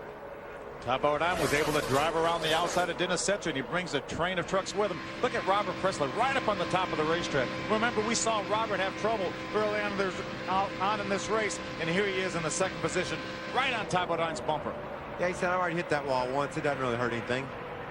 Looks like he wanted to look to the outside of Todd. Todd moved up in front of him. It looked like he may have got in the back of him a little bit. There's Ricky Craven, the 99 Super Chips Ford, right behind Robert Pressler. Todd Bodine taking over the top spot. Robert Presley on his outside holding on to second. Ricky Craven, Dennis Setzer, and Terry Cook rounding out the top 5. Tough trucks, tough racing on Speed Channel all year long. Caution has come out for the 5th time at Daytona. Debris on the backstretch. And so we are expecting to see trucks coming down, possibly for their final pit stop of the night. And we will have a sprint to the finish. 20 laps of racing to go.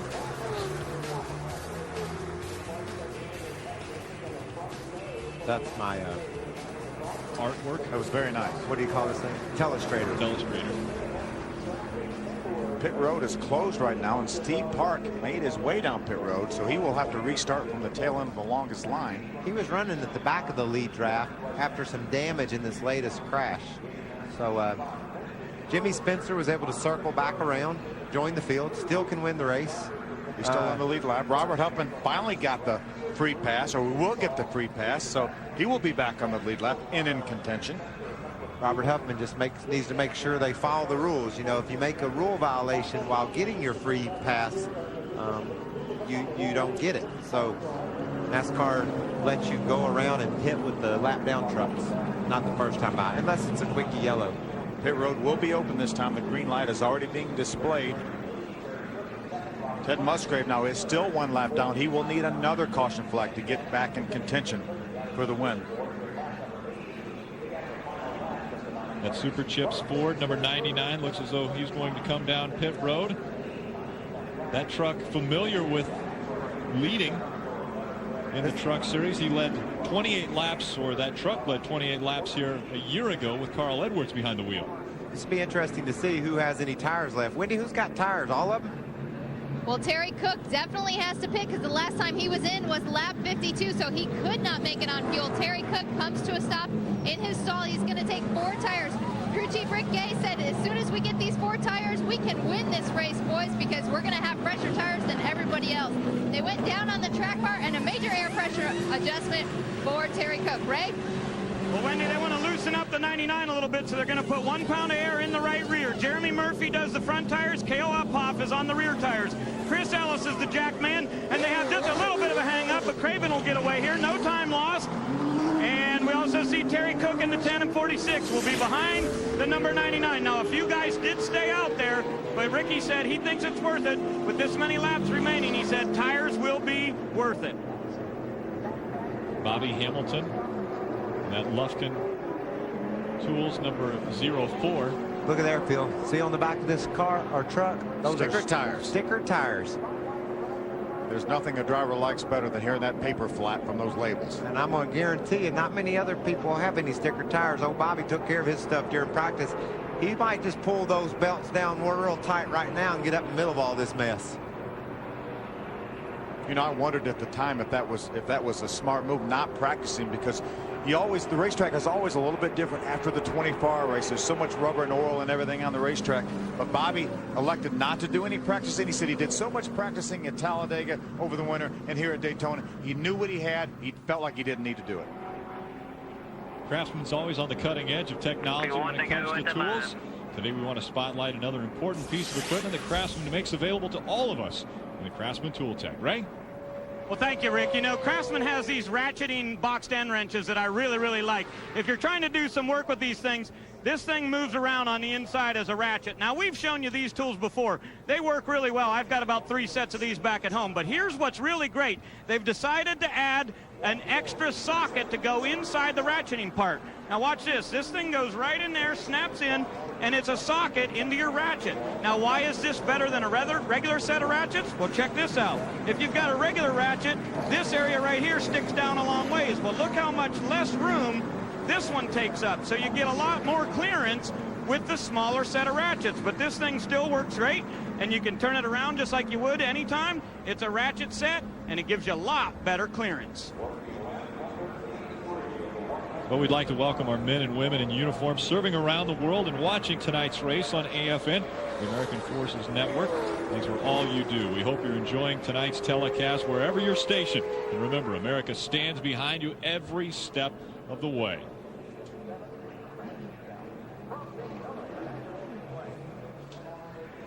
Pace truck bringing the field back toward the start-finish line, and a smoker coming out of turn 4. Park. Is that Steve Park? Problems continuing for the Orleans Dodge of Steve Park. He was definitely smoking coming off turn number 4. You see a lot of damage to the front of that truck that he got when Brennan Gaughan, his teammate, caused that accident coming off turn number 4. Looks like he's going to make the hard left turn into the garage area.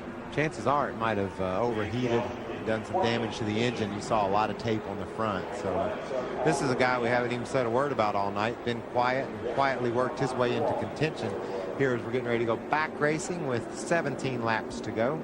David's run every race here at Daytona. We hear the spotter tell him they're going to call off this restart. David's run every race here of the 5. And he's got 3 finishes of 34th or worse. He would just love to get out of here with a top 10 finish. And so as we stay under caution, we'll break away for a few messages and we'll be right back. Coverage of the NASCAR Craftsman Truck Series Florida Dodge Dealers 250 on Speed Channels brought to you by Dodge. You can take life as it comes, or you can grab life by the horns. Dodge. By Craftsman, celebrating 10 years tough of the NASCAR Craftsman Truck Series. And by Netscape, low-cost internet service Netscape. Just the net you need. We're back underway. The Florida Dodge Dealers 250 out in front. Robert Presley has won this race before. He's familiar with the top spot. Trying to become the only repeat winner here at Daytona. He's got a whole bunch of guys right behind him that will try to prevent him from doing that. He's got 3 Toyotas lined up behind him right now. Todd Bodine, Chad Chapin, and David Rudiman. Rough ride for Todd Bodine. Ray? Guys, realize the 30 that's right there with the 66 is the truck that Todd drove last year. So he said, will Chad help me out, guys? They said, absolutely. We got a group of Toyotas here, and we're going to stick together. These 3 trucks plan on running together for another 10 or 12 laps, and then they're going to shoot to the front and try to keep those 3 in line, 66, 30, and 17. If they stick together, they believe they can shoot to the front. Then they said, at lap 3 to go, it's any man's game. Whew. Look at just behind David Rudiman. That's the 13 of Tracy Hines. Again, he qualified fairly well. He was qualified in 5th position and currently holds on to that spot. Just got passed by Ricky Craven for the 5th position. There goes Terry Cook. We're getting reports that Ricky Craven and Terry Cook are talking about working together, and they would rather work the bottom of the racetrack. But 2-4 is going to try to work together. Riding along with Terry Cook just in front of him, Ricky Craven. Bobby Hamilton has lined up on the outside behind David Starr. He's making his presence in the front known. We're inside of 15 laps to go, Michael. There's no more laying back. We've got to put all the cards on the table. Robert Presley's 2 finishes in this race, a 1st and a 3rd. So he has a great record at this track. What about Craven? He's got on the gas. Last 2 laps, he's driven all the way up to the, will be 3rd when he exits turn 4. There he is, into the inside of Robert Presley. He's got a lot of experience here at Daytona. He finished 3rd in the Daytona 500 back a few years ago. Here he comes to the outside now. Made passes to the inside, now goes to the outside. Get a run at you now. Don't run up behind him. Yeah, Terry Cook's coming with him. The 2-4s are going to stay together. He'll probably regret that move. That inside line just seems to be really where you need to be, Phil. He got to the outside, but then Rudeman went the other way, drove up behind the other Toyota. Now those guys are trying to get the 3 Toyotas lined up and go. They've got a bunch of help now on the outside. Look at all the line. You got 2 wide racing back about 10 rows. Robert Presley had tried the outside line. He's dropped all the way back, being shown in 7th position. We've got 4 Toyotas now together on the bottom of the racetrack. The 23 Miccosukee Indian Gaming Resort Toyota. Johnny Benson joins that pack. Say that again real fast. I couldn't do it. I was pretty impressed he even made it through that one. Rudeman's truck looks loose to me. Looked like he got sideways coming off turn 2 over there. I watched him come off turn 4 a couple laps ago, and it looked like he got sideways. Bobby Hamilton way high on the outside of the track. He just drove right around Terry Cook. There's Jimmy Spencer, the 2 truck, as you mentioned. He's still in contention to win this race. He didn't lose that lap, even with that penalty for driving and passing below the yellow line. You got to figure that Bobby, oh, wow, he squeezes to the outside of Craven. You got to figure his tires at least have a... Whoa, Tracy Hines Hines sideways. Tracy Hines trying to keep it off the track. He's able to keep it off the track, puts it into the infield. No caution. Green flag stays out. And so they continue to race as they come across the start-finish line. Where'd Tracy go? Inside of 10 laps remaining in the Florida Dodge Dealers 250. Todd Bodine out in front of Chad Chaffin, David Rudeman, Johnny Benson, and Dennis Setzer. Tracy Hines has got underway. Will probably keep us in the green. If I was him, I think I would have stayed there until we got a caution flag. Try to get back in the pits and get me 4 tires, but he got back going. We're going to stay under green. Whoa, Todd Bodine making a hard move out front. Is he blocking already? Oh, he's been blocking. Everybody's blocking already. That's this kind of racing, Rick. There's no way you can avoid doing some blocking here. But the way these trucks are, the hole they punch in the air, you've got to be able to block these trucks to try to keep some semblance of reality here. Caution has come out now. Tracy Hines trying to get down pit road, was not able to do it. Got a flat left rear or what? Or is the track bar broke? Something ain't right. I'm not sure what happened. He's got definitely has a flat left rear tire. Maybe he just realized that he wasn't going to get a caution flag and he was going to lose so much time. 4,000, come on. What about Ted Musgrave? Ted Musgrave's going to get the free pass here. Oh, 10 to go. Did it come out with? Oh, I don't know. How's that work? There's no free pass in the last 10 laps. We have completed 90 laps. I'm going to guess he's not going to get it. I would think he would not get it. Let's look at why we're under caution.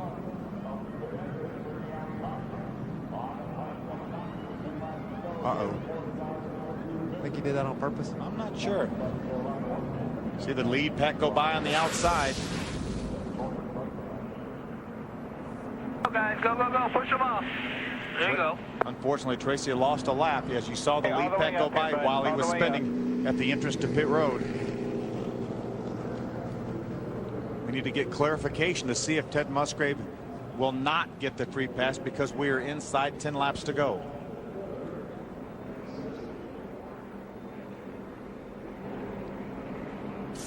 Continuing research and development of Toyota in the NASCAR Craftsman Truck Series has been very exciting to watch. Let's take a closer look in this week's Toyota Spotlight. Todd Bodine out in front. You see the Toyota's current positions.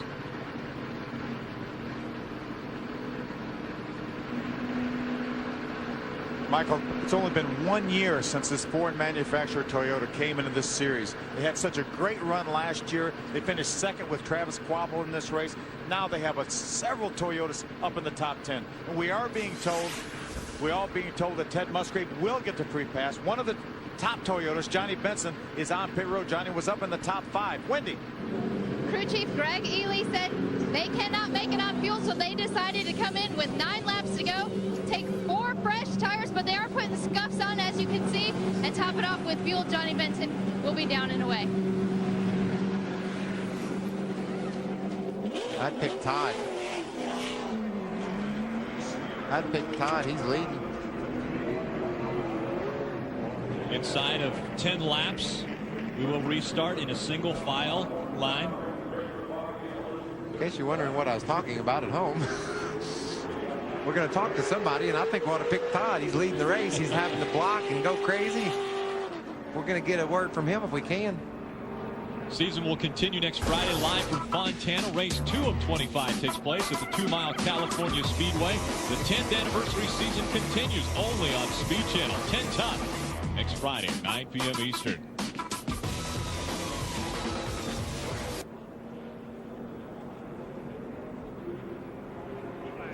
Let's see if we can get a hold of Todd Bodine here.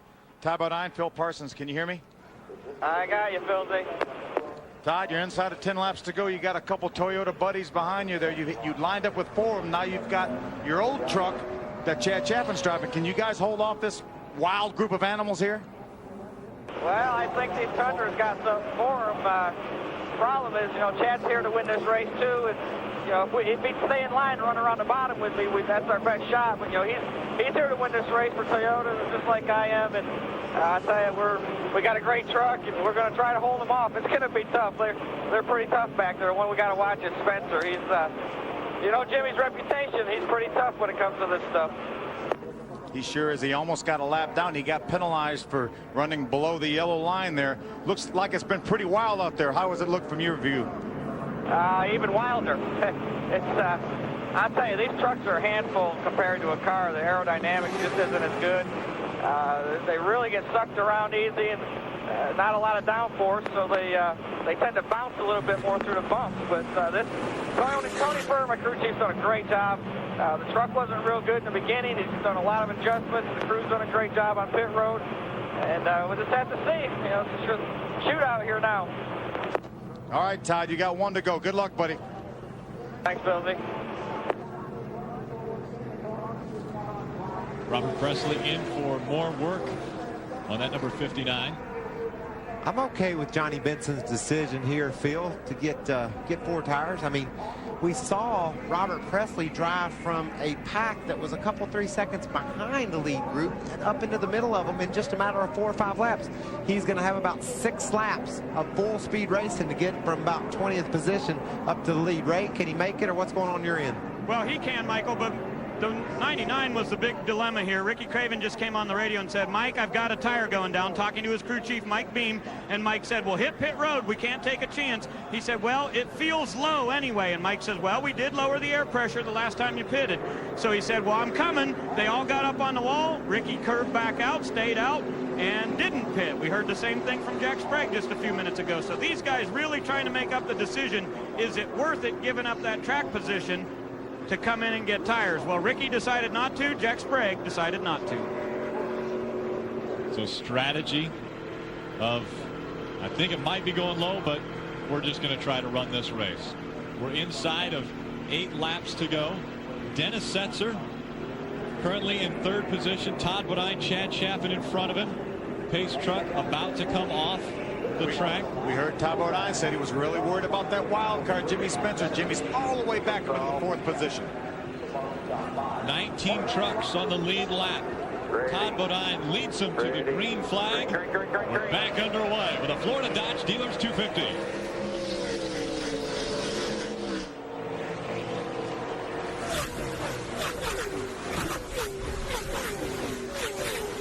This is going to be tense, fellas. A lot of guys are going to make their way to the front before this deal is over. This is as strung out as they've been this entire race. Look at, see 3 trucks, 4 trucks. Now they're getting back together. They're going to be all wadded up by the time they get back over here. Look at them. Here comes Spencer to the outside. Here comes Craven to the outside. Bobby Hamilton up into the lead pack. Spencer going for second. Side by side, battling for the second position. Chad Chaffin on the inside. Jimmy Spencer on the outside. Todd Bodine leads him out of turn 4 into the front stretch. Ken says, who do I stay in front of? This is going to be hectic over the next 6 laps. Can they keep it together? Can they keep all these trucks pointed in the right direction, Phil? Remember, we will have a green-white checker if the caution was to come out late in this race. We will try to finish this race under green. Bobby Hamilton has impressed us all with his strategy, stuck to his game plan, and now here he is getting ready to battle for the win at Daytona. Got a side-by-side battle for the lead. Whoa, whoa, Problems early on. Chad Chaffin gets spun around and upside down. Chaffin back onto his wheels, and we were on board with Dennis Setzer. Dennis made some contact. Looks like he was trying to bump draft him, and he got Chad turned around. There's Terry Cook. After such a great effort, he was involved in that action a little bit. Another wild ride for Chad Chaffin, though, much like Rick Crawford's earlier today. Look who's leading. Jimmy Spencer comes by, takes the lead at the start-finish line. Now, he came across the start-finish line. We're not sure if he was scored when that caution came out as the leader. We'll find out. NASCAR will put them in order. Yeah, there are 18 loops around this racetrack. When the caution comes out, you're frozen right there. NASCAR goes back and looks at where you were on the at the loops. Look at Chad. He's got less damage than Rick Crawford had when he turned over. How far did he turn over? When he went out of view, he was way up in the air.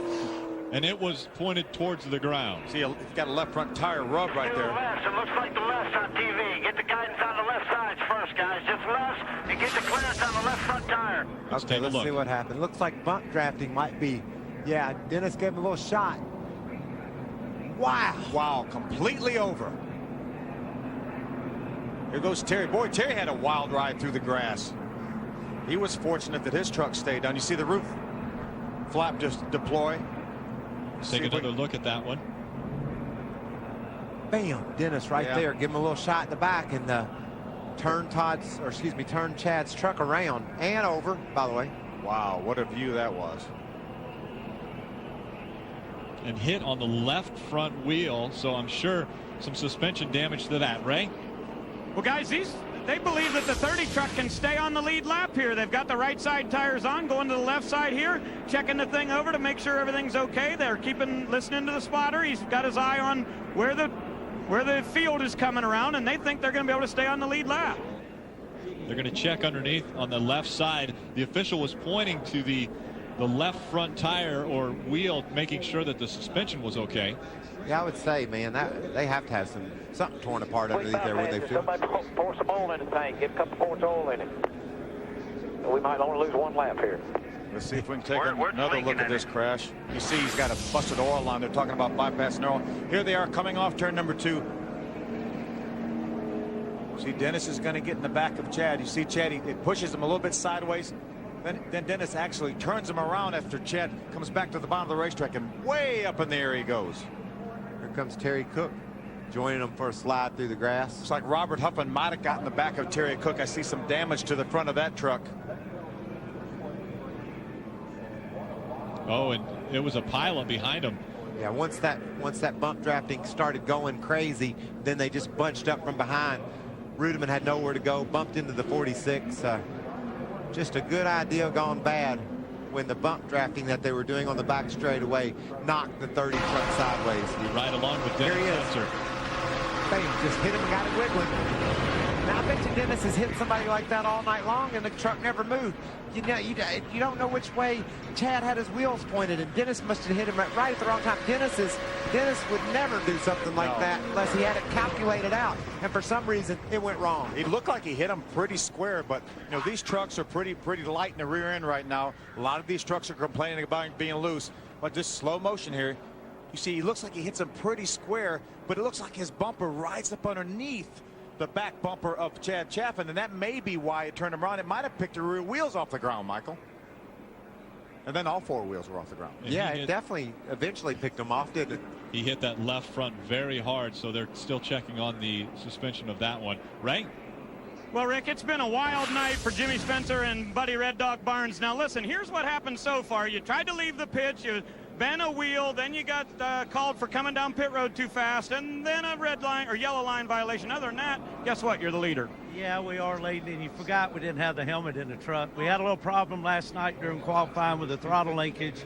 I got in the truck myself today. I missed the driver's meeting, fixed the thing, and still got a couple of laps to go here. Jimmy's done a good job. We had a game plan to try to stay out of trouble.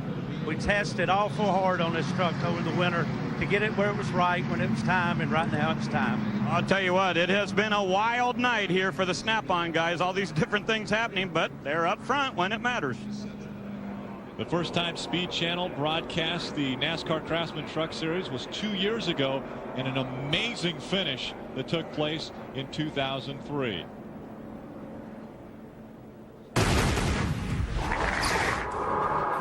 It's all in his spotters and Rick Crawford's hands. There I am, still leading the race. Daytona 250 with a green and white checker finish. It's no more chess, it's no more mind games, it's a shootout. I had no idea who was running third to 36. Presley dodging to the high side. Crawford goes down low. He tries to make a pass as they're coming to the line. It's Rick Crawford making the pass, and Crawford wins the Daytona 250. Wayne Alton said, "Did you realize what kind of finish this was?" I had no idea. I knew I'd won the race. I think I beat Robert Presley by about that far. He said, "Nope, you beat Travis Quapple by about that far." Travis, where was he at? Man, what a finish. It'll always stick.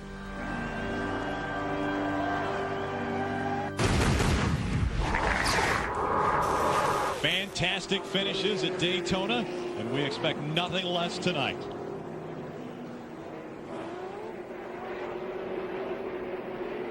We're under caution because of a wild ride that Chad Chaffin had. Take a look at the number 30. Just a couple of laps from having a shot at winning at Daytona, and then wound up flipping over, flipping out. Took Setzer with him. Terry Cook damaged as well. Yeah, Robert Presley also took a ride like that a number of years ago in a Daytona 500. We've had a few trucks get upside down on the backstretch. You remember any of those, Michael? Here we go. Green flag flying. Green, white checker. 2 laps, 5 miles remaining in the Florida Dodge Dealers 250. What? Look at Bobby Hamilton. Look to the inside of Ricky Craven. Hamilton with a good run gets by Ricky Craven. They're lined up.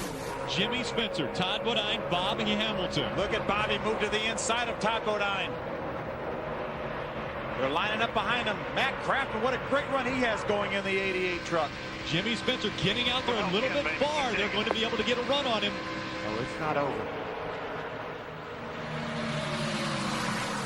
Bobby Hamilton unable to clear Todd Bodine until just now. Looks like he's got him cleared now. Look, here comes Ricky Craven back on the outside. Way on the outside. Almost into the wall. They're dicing and dancing again as they cross the start finish line. Bobby Hamilton makes the pass.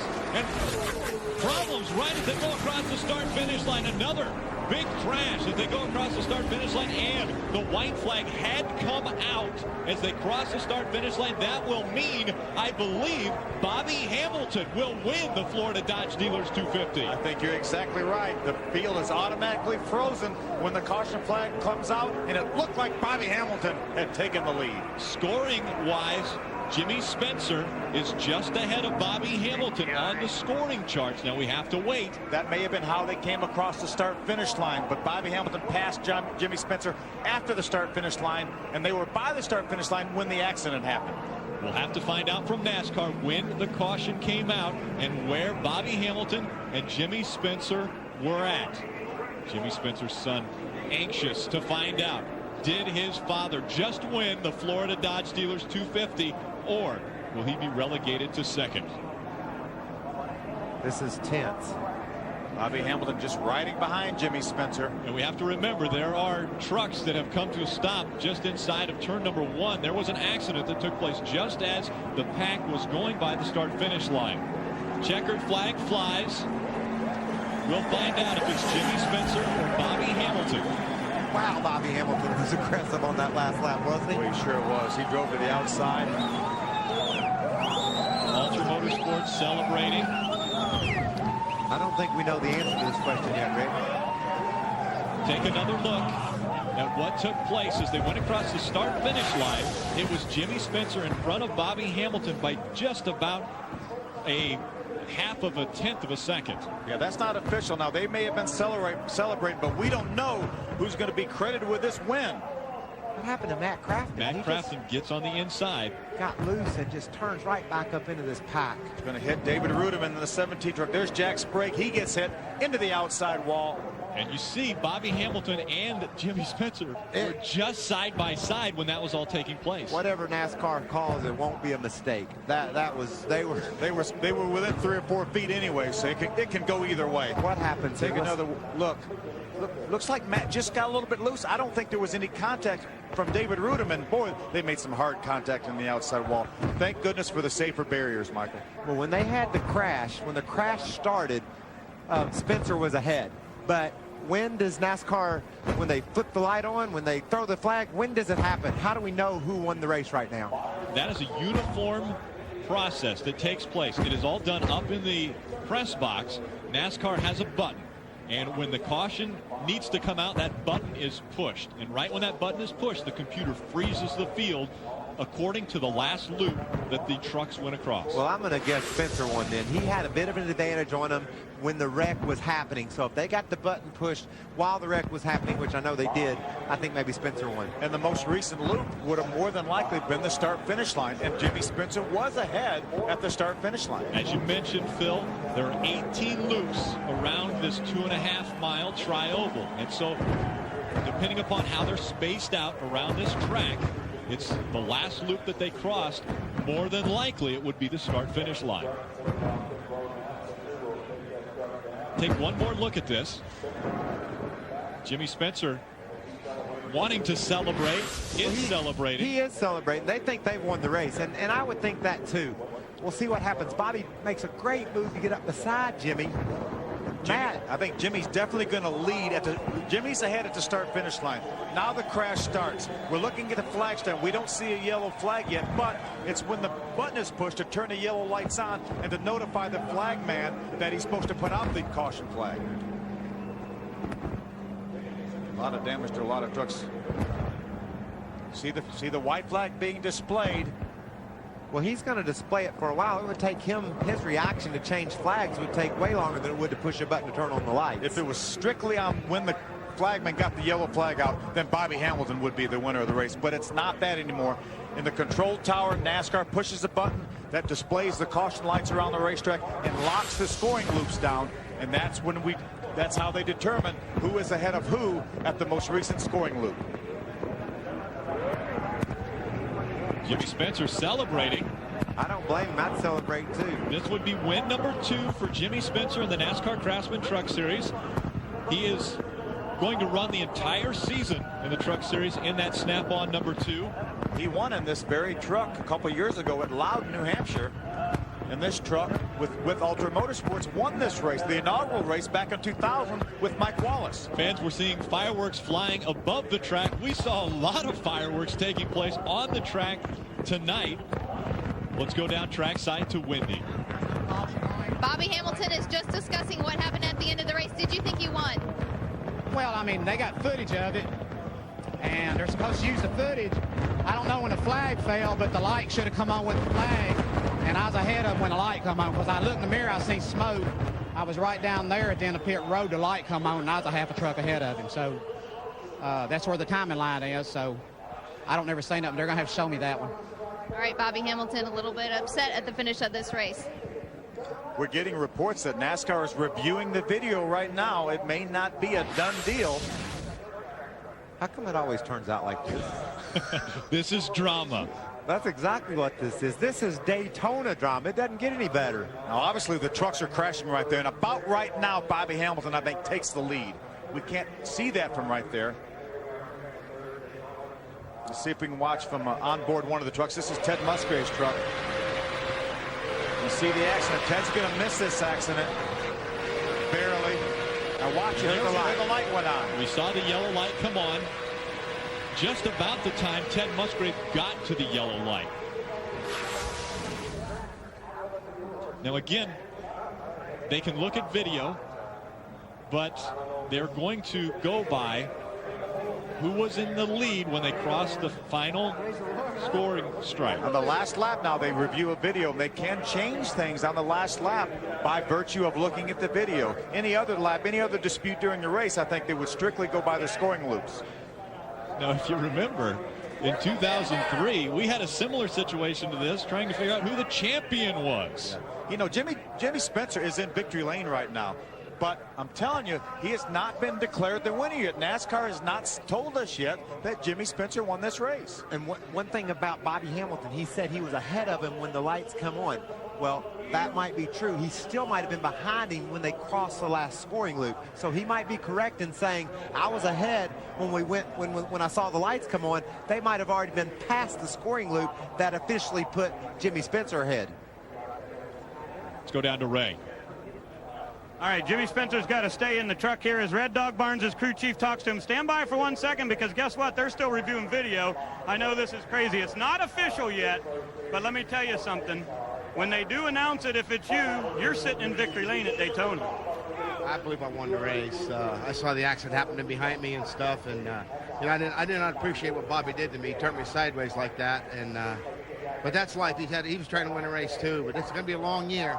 And he's got a tough son of a bee driving this Team ASE Dodge. He is, be careful. He ain't messing with some punk. And it was a long day. Tell me about all the crazy things happened. No helmet to get the thing started. Then, you know, speeding down pit road. I mean, a bent wheel trying to get out. This has been a wacky day. It's really been a weird day, you know. And we got in a little altercation on pit road and knocked the toe, not knocked the toe, but bent the wheel and got plastic on the grill. The thing ran up to 240 degrees. Just had a really, really tough day, but. You know, all them Team ASC technicians out there support this team for year in and year out. Ron Weiner and his guys. Snap on 85th anniversary. You know, this is going to be an awesome year for Team ASC, and Jimmy Smith and myself and Teddy Musgrave. I'm just excited about being on board this truck, and I believe I won this race. I know that. Well, we're going to check on it, so do me a favor. Sit right there, and we'll let you know in just a second. Ray, hold on 1 second. We're going to take another look at this. We're going to look from a camera that's up above, and you will be able to see when the yellow light comes on, Bobby Hamilton is in front of Jimmy Spencer. I think that's the yellow lights right there, Michael. Let's see if we can see him go on here. Bobby's definitely ahead of him.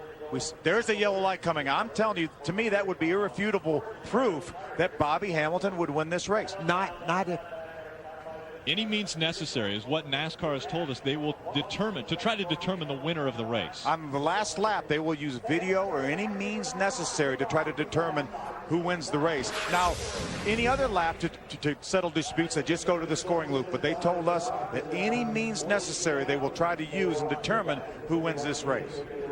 We may see someone going to victory lane to push the two truck out of victory lane and push the 0-4 of Bobby Hamilton into victory lane. Look at Bobby Hamilton. He's celebrating right now, Rick. Is that celebration or frustration? Let's go down to Wendy. Bobby Hamilton just asked, can I drive it to victory lane now? Congratulations. Like I said, it's I believe in the system. I wouldn't accuse nobody of nothing. I said I sure hope they check that, because I'm real aware of what goes on. And I mean, I nosed out ahead of him. He blocked me. I got to run on the outside, and I got ahead of him, and the lights come on. And I was ahead of them when the lights come on. That don't necessarily mean anything. And I said, I'm going to stay calm about this, because they've always been real fair with it in the past. But I'm just proud for this is Lufkin WIS Pro Series, their first race with us. And Bailey's first race with us. I wish Casey hadn't gotten that crash, but they're going to be a great partner of ours. A good night for Dodge, no matter how it turns out. So it's a cool night. I hope Chase is okay and Casey's okay. And Deborah done a heck of a job tonight with the Easy Care Dodge. I mean, I'm just proud of BHR as a whole. For our first night in the 2005 season, have you ever experienced such an ending?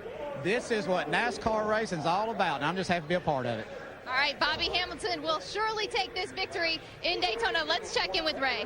All right, well, Jimmy Spencer stays in the seat here. He was just about to climb out, and he is getting the official word. Guess what? You're second today, buddy. Yeah, I know. I can't believe that. That's hard to believe.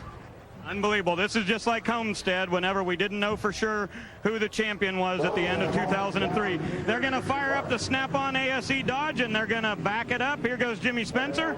The crew is back here, and everyone says, well, I can't believe it. That's just the word down here in Victory Lane. So Jimmy Spencer will leave, and I believe they'll push over Bobby Hamilton's 04 truck, and there'll be a very strange victory celebration here at Daytona. From elation, I'm sorry, Rick. From elation to frustration for Jimmy Spencer. We take one more look at this. Bobby Hamilton ducking to the inside, then going to the outside. He's going to make the pass on Jimmy Spencer just as the yellow light will come on, and you will be able to see it right here. Remember, watch for the yellow light.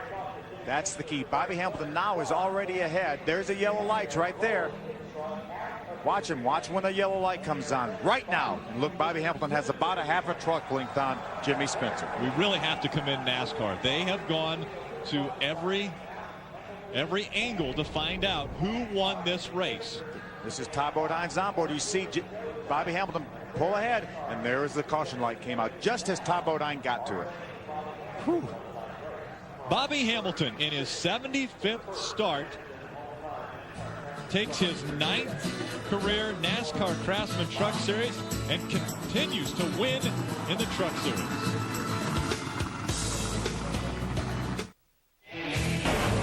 Speed Channel's coverage of the NASCAR Craftsman Truck Series post-race show is presented by Craftsman. Let's go back down to Victory Lane and Ray Dunlap. Well, here comes Bobby Hamilton out of this racetrack they call the Chassis Freak. Joe Ruttman drove it to Victory Lane here. Robert Presley drove it to Victory Lane, and Bobby Hamilton finally drove it to Victory Lane. What an unbelievable day. I tell you what, I mean, we elected to stay at the back of the same, run it 2 laps in practice, and had a good test down here. Just so much support. We got new people on this year. Clifty Farms come on with us. Lufkin with the Pro Series, the WIS Pro Series. Bailey's family coming on. It's just a huge night for BHR, and we used to be real strong here at Daytona. I got a little concerned. That turned out pretty nice. Now, Jimmy Spencer was here a little earlier. He thought he was the winner, and he came in here, and he said he wasn't very happy about the way you drove him at the end. He said, you can't push that punk around. Well, he cut down on me. He's lucky I didn't turn him around. He's lucky he's in a Dodge. But Jimmy's just tough. You come to the last lap, and that's sort of just the way it is. I mean, I think the world of Jimmy, and he knows I wouldn't take him out, but I got my nose up under and had to let out the gas. It was so bad, so I said, okay, I'll just go the other side. You've watched your truck in Victory Lane here a couple times, but now you get to drive it in. How much better is that? It's pretty cool. It feels real good. Great racetrack. I've always loved coming here. I love this kind of race, and had a blast in the Crown Royal IROC Series night, finished 3rd in that, so got the Busch race tomorrow. See what happens there, see if we can pull a decent finish out, and I'm going to sit back and drink a Cohen and watch the Daytona 500 in a Dodge Suite. All right, congratulations. Enjoy Victory Lane. Bobby Hamilton gets win number 9 for BHR. A little bit of controversy between 1 and 2, but we do know for sure that Todd Bodine finished 3rd. And Todd, what an amazing night for you, because 30 days ago this truck did not even exist. Yeah, that's exactly right, Wendy. 30 days ago this wasn't a team. You know, with Toyota's help, Tony Furr, the crew chief, Tom Eldridge, the truck owner, Gary Showalter, the whole crew. 30 days ago, we didn't have anything. Right now, we got 3 trucks completed, another one about done. It's been pretty incredible to come here and finish 3rd at Daytona, and I'm proud to be the first Toyota in line. I'm sorry, Ted, I got my own sponsors, bud. But no, we're proud to be the first Toyota. Proud to represent them every week, and looking forward to a great year. It's a great race team. You know, Tony Furr's new at this truck racing, and he's got a little bit to learn, but man, he did a great job tonight. The truck was terrible loose to begin with, just absolutely terrible, and he kept adjusting it, got it good, got it to where I could drive it underneath people. These trucks are hard to drive, I'll tell you, but it was a lot of fun, and I want to say hi to my daughter at home, Ashlyn. Love you, baby. Todd Bodine comes home 3rd and keeps the nose clean all night long. Rick? Thank you, Wendy. Well, there's the scoring poll, and it's actually not correct, because the 04 should be on top, and the 04 is in Victory Lane. Bobby Hamilton celebrating win number 9 in his career. Lufkin Dodge in Victory Lane.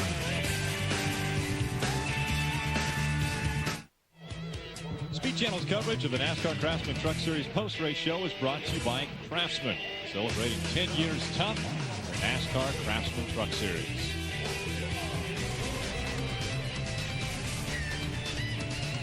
While we went away to break, we had mentioned that the scoring pylon was, well, incorrect. Well, they corrected that. Bobby Hamilton in the 04 going to the top of the poll. Jimmy Spencer moving down. Bobby Hamilton, our reigning champion, stays right on top of the points list as he gets the first victory of 2005. Wendy? Ricky Craven and Ted Musgrave come home 4th and 5th respectively. Ricky and Ted both started in the back tonight, but quickly made your way up to the front. Ricky, what a wild night. It was a lot of fun. You know, it's interesting. When you've done this as long as I have, or as long as Ted has, you make a few friends. And Ted and I hung out for a couple of days, made a little strategy, and then there were times where we were able to work together, and that's kind of cool the way it ended up. Congratulations to you and your wife, Kathleen, on your third child, Lydia. If we move over to Ted Musgrave. Ted, what a great start to your season. You're starting off where you left off. Yeah, pretty much. You know, like I say, Daytona has not been very good for the Mopar truck the last 2 years, so our strategy was to start near the back, kind of hang in there a while. But as it shuffled up, you know, I had to get going in the beginning of the race, and I knew my truck was able to get up there. I got up there for a while, said to the guys, man, we got a winning truck. Let's get in the back and just ride along. Rode along until the last pit stop there, and then Jimmy and I hooked up and starting to make my move, and I blew a right front tire. So I couldn't help Jimmy no more, and I had to kind of suffer myself. Got my lap back, got 5th, so we had a winning truck, but it just didn't come up that way. So we're pretty happy, don't get me wrong. Top 5, momentum for 2005. Hey, a bittersweet night for Jimmy Spencer, but good for Ultra Motorsports as they take home 2 top 5s. Rick?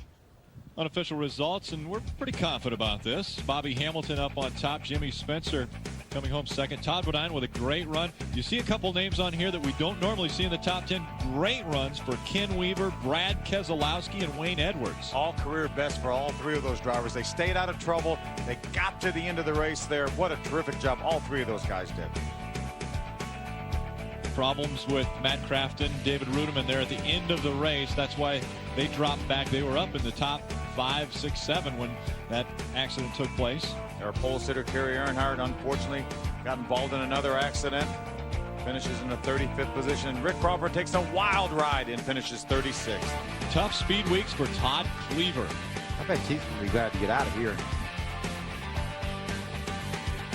Right here, you see Jimmy Spencer on the inside, Bobby Hamilton on the outside. They cross the start-finish line. Jimmy Spencer's in front. But when the caution comes out, it is Bobby Hamilton that is out in front of Jimmy Spencer and wins the first race of 2005. Our next race from Fontana, California at the California Speedway, the American Racing Wheels 200. That's Friday night, 9 p.m. The Truck Series will continue the drama in 1 week. I don't see how on earth it could be better than this, Michael, but you never know. I love Bobby Hamilton's plan. You can call him a sissy for riding at the back if you want, but he looked like Evel Knievel those last 3 or 4 laps. He was jumping and slipping and sliding there. 1,000.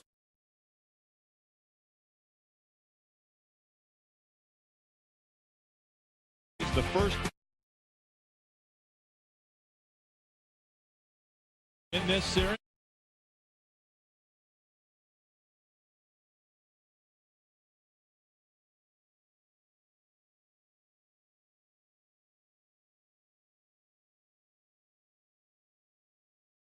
Motorsports.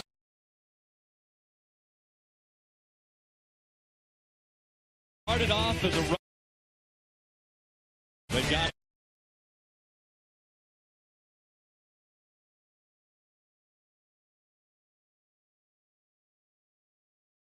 tough starting in 2005.